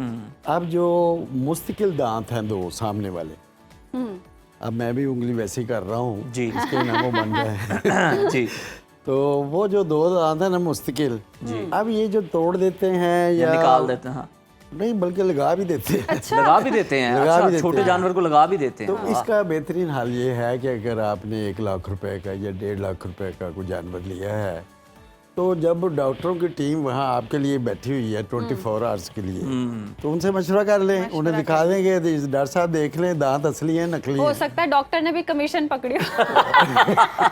नहीं, मैं ये नहीं कहूँगा, डॉक्टर कमीशन नहीं पकड़ेगा। फिर ठीक है। तो ये है कि शरई तौर पर ना जो शरअ कहती है, जो इस्लाम कहता है, तो चूँकि ये जो कुर्बानी है ना, ये नाम ही इसार का है। बिल्कुल ऐसे ही है। तो जब कुर्बान आपने खूबसूरत चीज़ कुर्बान करनी है ना, जी, तो फिर खूबसूरत चीज़ ही लेनी चाहिए। खूबसूरत ही लेनी चाहिए। तो दूसरा मैं ये कहूँगा कि जानवर अगर घर में आप ले आए हैं जी, तो उसे चारा खिला रहे हैं तो किसी वजह से डायरिया हो गया है, जी, तो अगर आप इजाज़त दें तो घरेलू सा टोटका बता दूं। जी, जी, टोटका भी जरूर बता बताइए। 1 कप जो है वो चावल की पिच, ठीक है। जो पानी निकलता है जी। उसमें से, उसमें 2 चम्मच केओलिन पाउडर, बहुत सस्ती चीज़, ठीक। आम मेडिकल स्टोर से मिल सही। जाती है। अच्छा, उसे मिक्स करके हाँ। चम्मच करके पिला दें, बोतल से ना पिलाएं, हाँ। चूँकि हम लोगों को पिलाना नहीं आता, सही। वो ड्रेंचिंग हो सकती है, निमोनिया यानी सांस की नाली में जा सकती है। तो लिहाजा आपने अगर देखें कि फिर भी राम नहीं आया, कोई बैक्टीरियल इन्फेक्शन हो गई है, तो महकमा लाइफ स्टॉक ने तो कमाल कर दिया इस जी, दफा। जी। अच्छा, उन्होंने जनाब मोटरसाइकिल और दूसरी सारी जो कन्वेंस है वो आपको जानवर वहाँ लेके जाने की जरूरत नहीं है। अच्छा। आपने सिर्फ एक कॉल करनी है, नंबर भी बड़ा आसान, सही। बहुत ही आसान, बता दें। 0-8000 9211 0-8000 9211 9-2-11 9211 हो जाना। वो ना 9-2-11 हो जाए, आ जाए बस। 0-8000 9211 सही। फोन करें टीम वहाँ मौजूद है, मोटरसाइकिल सवार, बड़ी गाड़ी पे, बिल्कुल ठीक वो है डॉक्टर सारे साहब, जनाब। मोटरसाइकिल सवार आ जाएंगे। हमें ये भी बता दें कि ये जो वजन के हिसाब से वज़न जानवर के हिसाब बिक रहे हैं, ये सूदमंद होता है ये सौदा करना, या ये घाटे का सौदा खरीदार के लिए? वैसे अगर मुझे ज़ाती तौर पे मुझे पूछे ना, मैं आला वेटनेरियन हूँ, जी तो ये बेहतर है। ये बेहतर है? अच्छा। वो कैसे? अब एक जानवर है, उसका अपनी मर्जी है, वो कह रहा है जी ये बड़ी गाय है, मैं इसका 4 लाख लूंगा, तो आप क्या क्योंकि 2 लाख पे आ जाते हैं। वो जो बॉडी वेट है ना, जी, पिछली दफा तो रेट 800 था, इस दफा क्या रेट है वैसे ये भी बता दें। तो मैं रेट इसलिए नहीं बताऊंगा कि व्यापारी भाई मुझे देख रहे हैं, तो मैं नहीं चाह रहा कि खरीदार भी उनका आपको कोई- देख रहे हैं, जो कि आपके नुकसान डेमो ना हो क्लब पे जाए। हैं और नहीं, आप लेकिन अब एज अ एक्सपर्ट बता यहाँ पे दें ना। बैठे हुए हैं। अच्छा चलो, जी इस दफ़ा रेट जो है ना वो पहले से कम है। जी। उसकी वजह है कि हमारा गोश्त जो है वो ईरान और नहीं जा रहा अफगानिस्तान, ठीक, तो फार्म सारे भरे पड़े हैं। ओके अच्छा। अब ये बेचारे चाह रहे हैं बिक जाए, तो मेरी रिक्वेस्ट भी है कि आप सारे लोग हस्बे तौफीक, अगर आप एक जानवर नहीं ले सकते तो 5-7 लोग मिलके जरूर इज्तिमाई खरीद कुर्बानी लें। कर लें। कुर्बानी मुश्तरका जी। जो कुर्बानी है जरूर करें, तो उनका भी फायदा हो सर जाएगा। बता दें कि रेट भी बकरे बता का दें। क्या है और गाय का क्या है, रेट का भी- किलो के हिसाब से किलो जो के जानवर हिसाब, बेचे जी। जा रहे हैं। बकरे का तो मुझे नहीं पता। जी जी ठीक है, जो गाय का है पिछले साल उसका रेट 800 रुपया पर केजी था, ठीक है इस दफ़ा शुनीद है 850 होगा, ठीक 850 होगा। 850। सही। तो अगर कोई 600 या 550 दे दे तो उसकी मेहरबानी है। सही कोई ऐसा दे रहा होता मैं भी बता दें। सही। वैसे डॉक्टर साहब आपको ही लेकर जाना चाहिए, जिस तरह से अगर कोई आम इंसान जा रहा है उसको तो नहीं समझ आती। नहीं, उसको डॉक्टर साहब तो आप चूना- चले गए तो आपने तो इंस्पेक्शन रिपोर्ट बना देनी। उसको तो चूना लगना ही लगना है। ये तो वही जैसे गाड़ी लेने जाते हैं, एक्सपर्ट को बिल्कुल, लेकर मैं जाते कह हैं, रहा हूँ। बकरा या गाय लेना या मैं बैल लेना भी ऐसे आपके ही काम पास आए इसलिए हूँ जी। कि लोगों के लिए आसानी करें, आसानी हो आसानी बांटे। तो जितने लोग देख रहे हैं, जितनी मैंने बातें की हैं, जी। सादी सादी बातें सादी की बातें हैं, हैं, कोई जी। मुश्किल नहीं, कोई रॉकेट साइंस जबरदस्त, ठीक है। बेहतरीन। तो इंशाल्लाह ताला लोग देखेंगे ऐसे ही अगर चलेंगे तो जानवर भी अच्छे मिल जाएंगे, सही। सस्ते भी मिल जाएंगे, जानवर बीमार भी नहीं होगा। एक बात रह गई, जी जी आप जब बहुत छोटे थे ना, जी तो उस वक्त उस दौर में तो उसके ऊपर ना रंग लगाया जाता था, जी। खूबसूरत गुब्बारे, तज़ीन और मेहंदी, आइश वो के ईद बहुत मुबारक काम भी लिख होते दिए थे। ईद ईद मुबारक मुबारक भी। लिखते थे। लेकिन ये काम नहीं करना, क्योंकि इससे हम ज़र मुबादला कमाते हैं। जो स्किन्स है ना, जी खालें, इससे ज़र मुबादला पाकिस्तान कमाता है। तो जब आप रंग लगाते हैं उसकी इनका भी कीमत रेट गिर बहुत जाती कम है इस दफा। जी। इनका भी रेट बहुत कम जी। है इस दफा। उसके लिए आपने ये करना है, आपको अगर बहुत शौक है माला तो पहना दे। मेहंदी का एक टिक्का यहाँ अच्छा। लगा दे हल्का सा, ठीक है चलो आप खुश हो जाए, बच्चे भी खुश हो जाए, बस सिरी भूनने वाला ना इतराज कर। और एक डॉक्टर साहब। जरूरी बात रहेगी जो जी, जी। नाजरीन इसलिए जानना चाह Complete रहे कर हैं। लें। आपको पता है कि ये जो जानवर बड़े ज्यादा गुस्से वाले भी आ जाते हैं, जी तोड़ फोड़, गाड़ियां टूट रही हैं, बास भाग जाते हैं, death भी हो गर्दन जाती है। यही मतलब- वीडियोस जी, चल रही हैं ऐसे ही अब तो। ठीक है ऐसे ना? ही है। रात में वो भाग इस रही है दफा बै- मैं कहता हूँ बैल। अल्लाह करे ये वीडियो ना चले। जी। जितने नाजरीन देख रहे हैं, मेरी एडवाइस है कि अगर जानवर आप देख रहे हैं कि सख्त मिजाज है, वसीला है। वसीला है, तो फिर उसको कहें जो जिसे खरीदना है कि वो उन्हें घर तक या जहां उन्होंने बांधना है वहां तक लेके जाए। लेकर जाए। और अगर बहुत ज्यादा गुस्सीला है, बदमाश है, जी जी तो फिर उसे कहें कि 1-2 दिन रुक जाएं, उसे पैसे दे दें। अच्छा अच्छा। लेकिन इससे बड़े हादसे हो रहे हैं। अच्छा बेशक बेशक, ये ठीक, ये पैगाम ठीक, भी ये जाना भी बड़ा पैगाम जरूरी है। है। बहुत जरूरी बहुत है। शुक्रिया बहुत डॉक्टर साहब शुक्रिया आपके डॉक्टर वक्त साहब, का। आपके वक्त और का बड़ी अच्छी वाकई। आपने हिदायत दी। यकीनन जो हमारे खरीदार हैं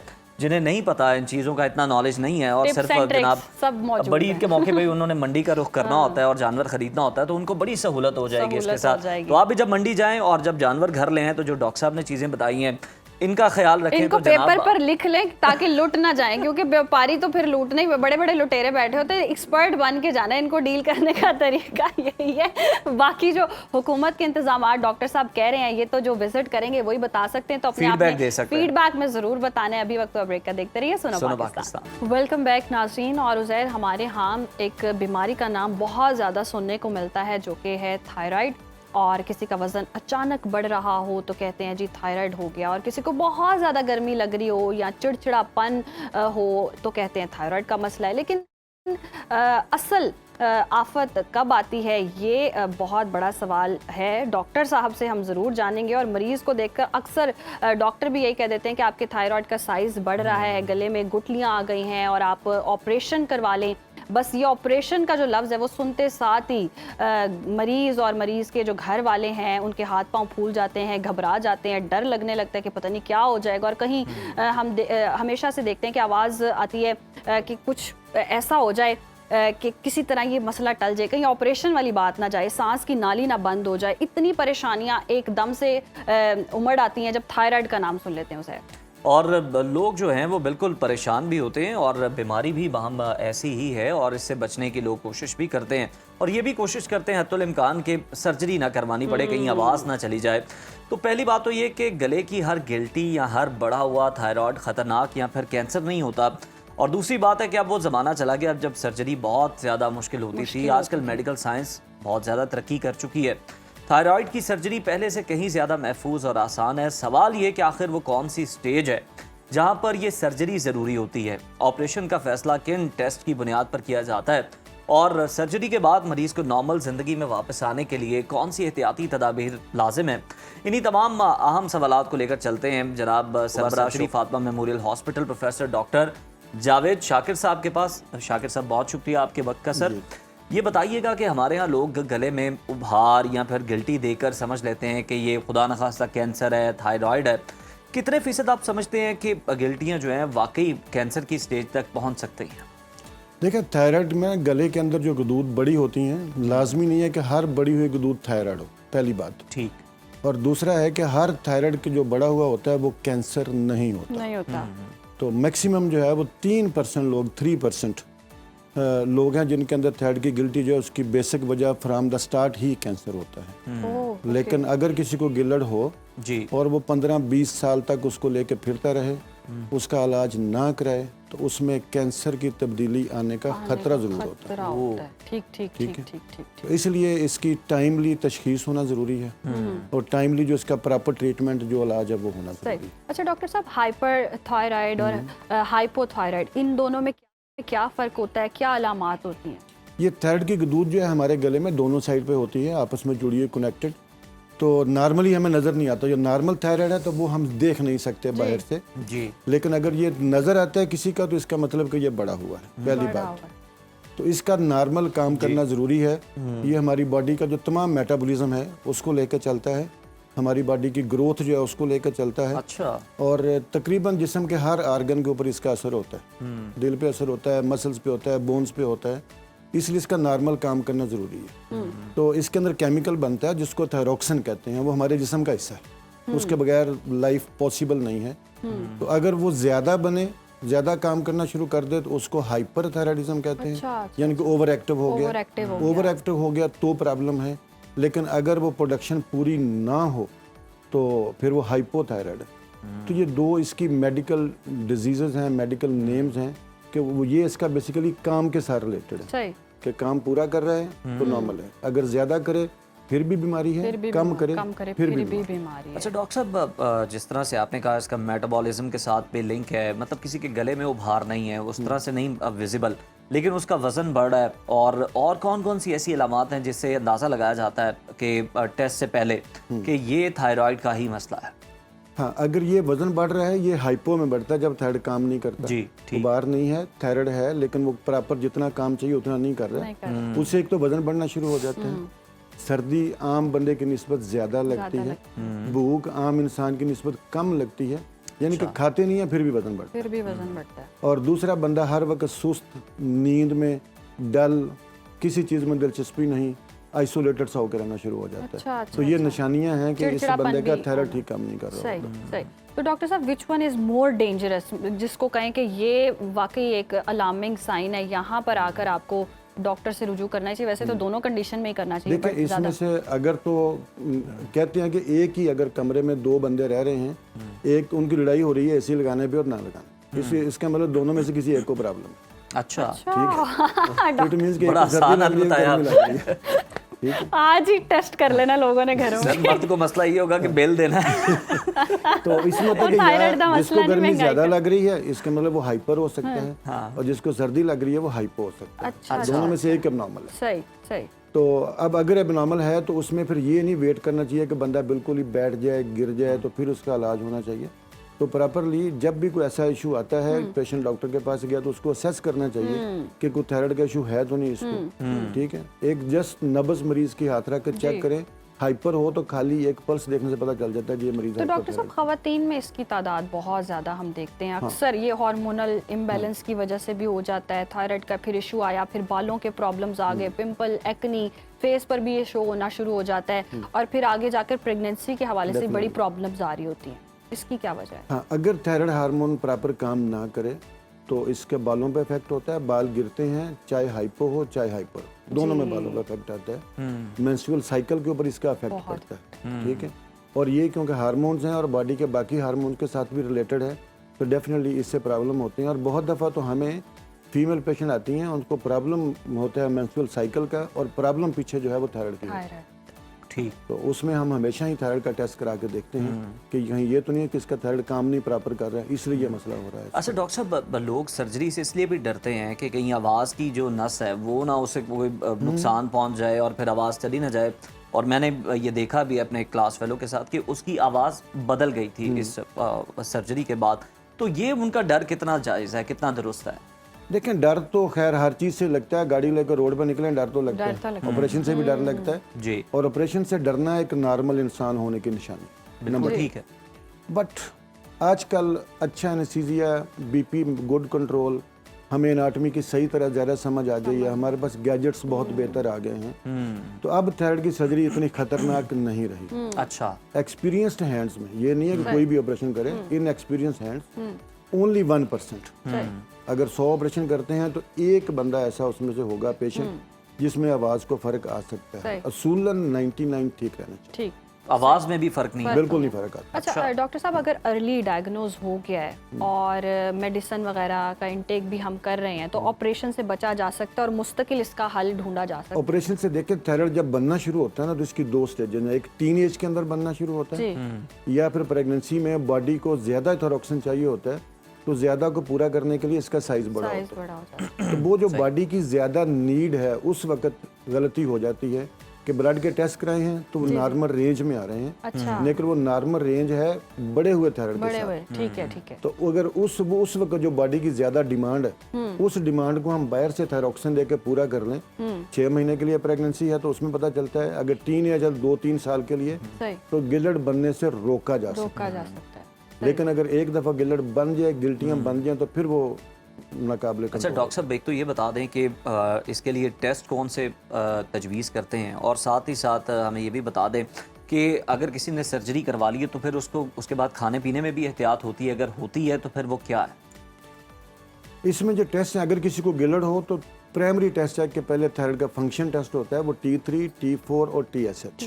T3, T4 हमारे थायराइड में बनते हैं, TSH पिट्यूटरी है हमारे ब्रेन के अंदर, वहाँ बनता है। ठीक, ये टेस्ट करना होता है जो बताता है कि ये काम पूरा कर रहा है कि नहीं कर रहा है। और दूसरा टेस्ट जो इम्पोर्टेंट है वो गर्दन का अल्ट्रासाउंड है, जिसमें करके ये देखना होता है कि इसके अंदर गिल्टियाँ हैं या वैसे बड़ा हुआ है। गिल्टी है तो वो पानी की सिंपल थैली है या खतरनाक है, तो अल्ट्रासाउंड में बहुत सारी हेल्प कर देता है इसके अंदर। तो ये 2 इसके मेन टेस्ट। ठीक है। बहुत सारे लोग थायराइड स्कैन लिख देते हैं, उसकी जरूरत नहीं होती। अगर ज्यादा काम कर रहा हो तो फिर स्कैन कराना होता है, वरना उस जो आइसोटोप स्कैन है उसकी जरूरत नहीं होती। तो 2 मेन टेस्ट है। अगर अल्ट्रासाउंड पे कोई गिल्टी मशकूक लगे कि इसमें कैंसर हो सकता है, तो फिर हम नीडल वाला टेस्ट करते हैं कि थोड़े से दाने उठा के लेबोरेटरी में टेस्ट कर लेते हैं कि इसमें कैंसर तो नहीं। और सर्जरी के बाद की एहतियात, सर्जरी के बाद की खाने पीने की कोई एहतियात नहीं है। अच्छा। लेकिन अगर मुकम्मल टोटल थायराइड निकाल दिया है तो फिर थायरॉक्सिन बॉडी में बनेगी नहीं, तो फिर उन मरीजों को लाइफ लॉन्ग थायरॉक्सिन खाना पड़ता है। अच्छा। अब थायरॉक्सिन जो है वो एक सिंपल सी मेडिसिन है और सस्ती तरीन है, और वो दवाई नहीं है, वो डाइट है, खुराक है, हमारी बॉडी का हिस्सा है, पहले ही मौजूद है, तो वो खाना पड़ती है। लेकिन सिर्फ ये होता है कि वो क्योंकि हम बाहर से ले रहे हैं, क्वांटिटी कम है, पूरी है, नहीं है, उसके लिए हर 6 महीने बाद ब्लड का एक टेस्ट करके देखना होता है, तो डोज थोड़ी उसकी सेट करना होती है। अच्छा डॉक्टर साहब, हम सोशल मीडिया पे भी देखते हैं इतने सारे, हर कोई एक्सपर्ट बना हुआ है, इन्फ्लुएंसर्स भी इस बारे में बता रहे होते हैं कि ये तो आपने अपना लाइफस्टाइल थोड़ी सी तब्दीली की, डाइट अपनी बेहतर की, एक्सरसाइज करें, थायराइड का मसला हल हो जाता है, मुस्तकिल बुनियादों पर आप इजी हो जाते हैं, कोई मेडिसिन की ज़रूरत नहीं होती। नहीं, अभी तक देखें डाइट में कुछ भी ऐसा नहीं है। सिर्फ एक चीज़ है कि हमें जो साल्ट यूज़ करते हैं वो आयोडाइज होना चाहिए। आयोडाइज, जी जी। आयोडीन की डेफिशिएंसी से गिलड़ बनते हैं, 90% गिलड़ आयोडीन की डेफिशिएंसी से बनते सही हैं। सही सही तो वो हमारी नॉर्मल रेगुलर डाइट में आयोडीन की डेफिशिएंसी नहीं होनी चाहिए। सही। तो बाकी और कोई भी डाइट ऐसी नहीं है जिससे ये प्रॉब्लम होती है। हाँ, जो बहुत ही वेजिटेरियन है, लाइक कैबेज है, पालक है, इसका बहुत ही ज़्यादा इस्तेमाल है, उनमें पॉसिबिलिटी होती है गिलड़ बन जाएगा। अदरवाइज और कोई भी डाइट ऐसी नहीं है जो गिलड़ के ऊपर इफेक्ट करे। शुक्रिया डॉक्टर साहब आपके वक्त का। और वाकई जी ये बीमारी ऐसी है, अगर अर्ली डायग्नोज हो जाए तो डॉक्टर से रुजू करना चाहिए। डॉक्टर इसका आपको अच्छे से गाइड कर सकते हैं और मुस्तकिल हल भी सर्जरी की नौबत आ गई है तो वो भी अब महफूज है, बेहतरीन एनेस्थीसिया एक्सपर्ट्स हैं और बहुत ज़्यादा जो है अब अपडेटेड हो गया हुआ ये सारा सिलसिला, तो इसमें डरने की आपको ज़रूरत नहीं है। और बाकी जितने भी ये खदशात हैं उनका डॉक्टर साहब ने बेहतरीन अंदाज में जवाब दे दिया। अभी जनाब आपसे इजाज़त लेने का वक्त हुआ चाहता है, कल दोबारा आपकी खिदमत पे हाजिर होंगे। टिल देन अल्लाह हाफ़िज़।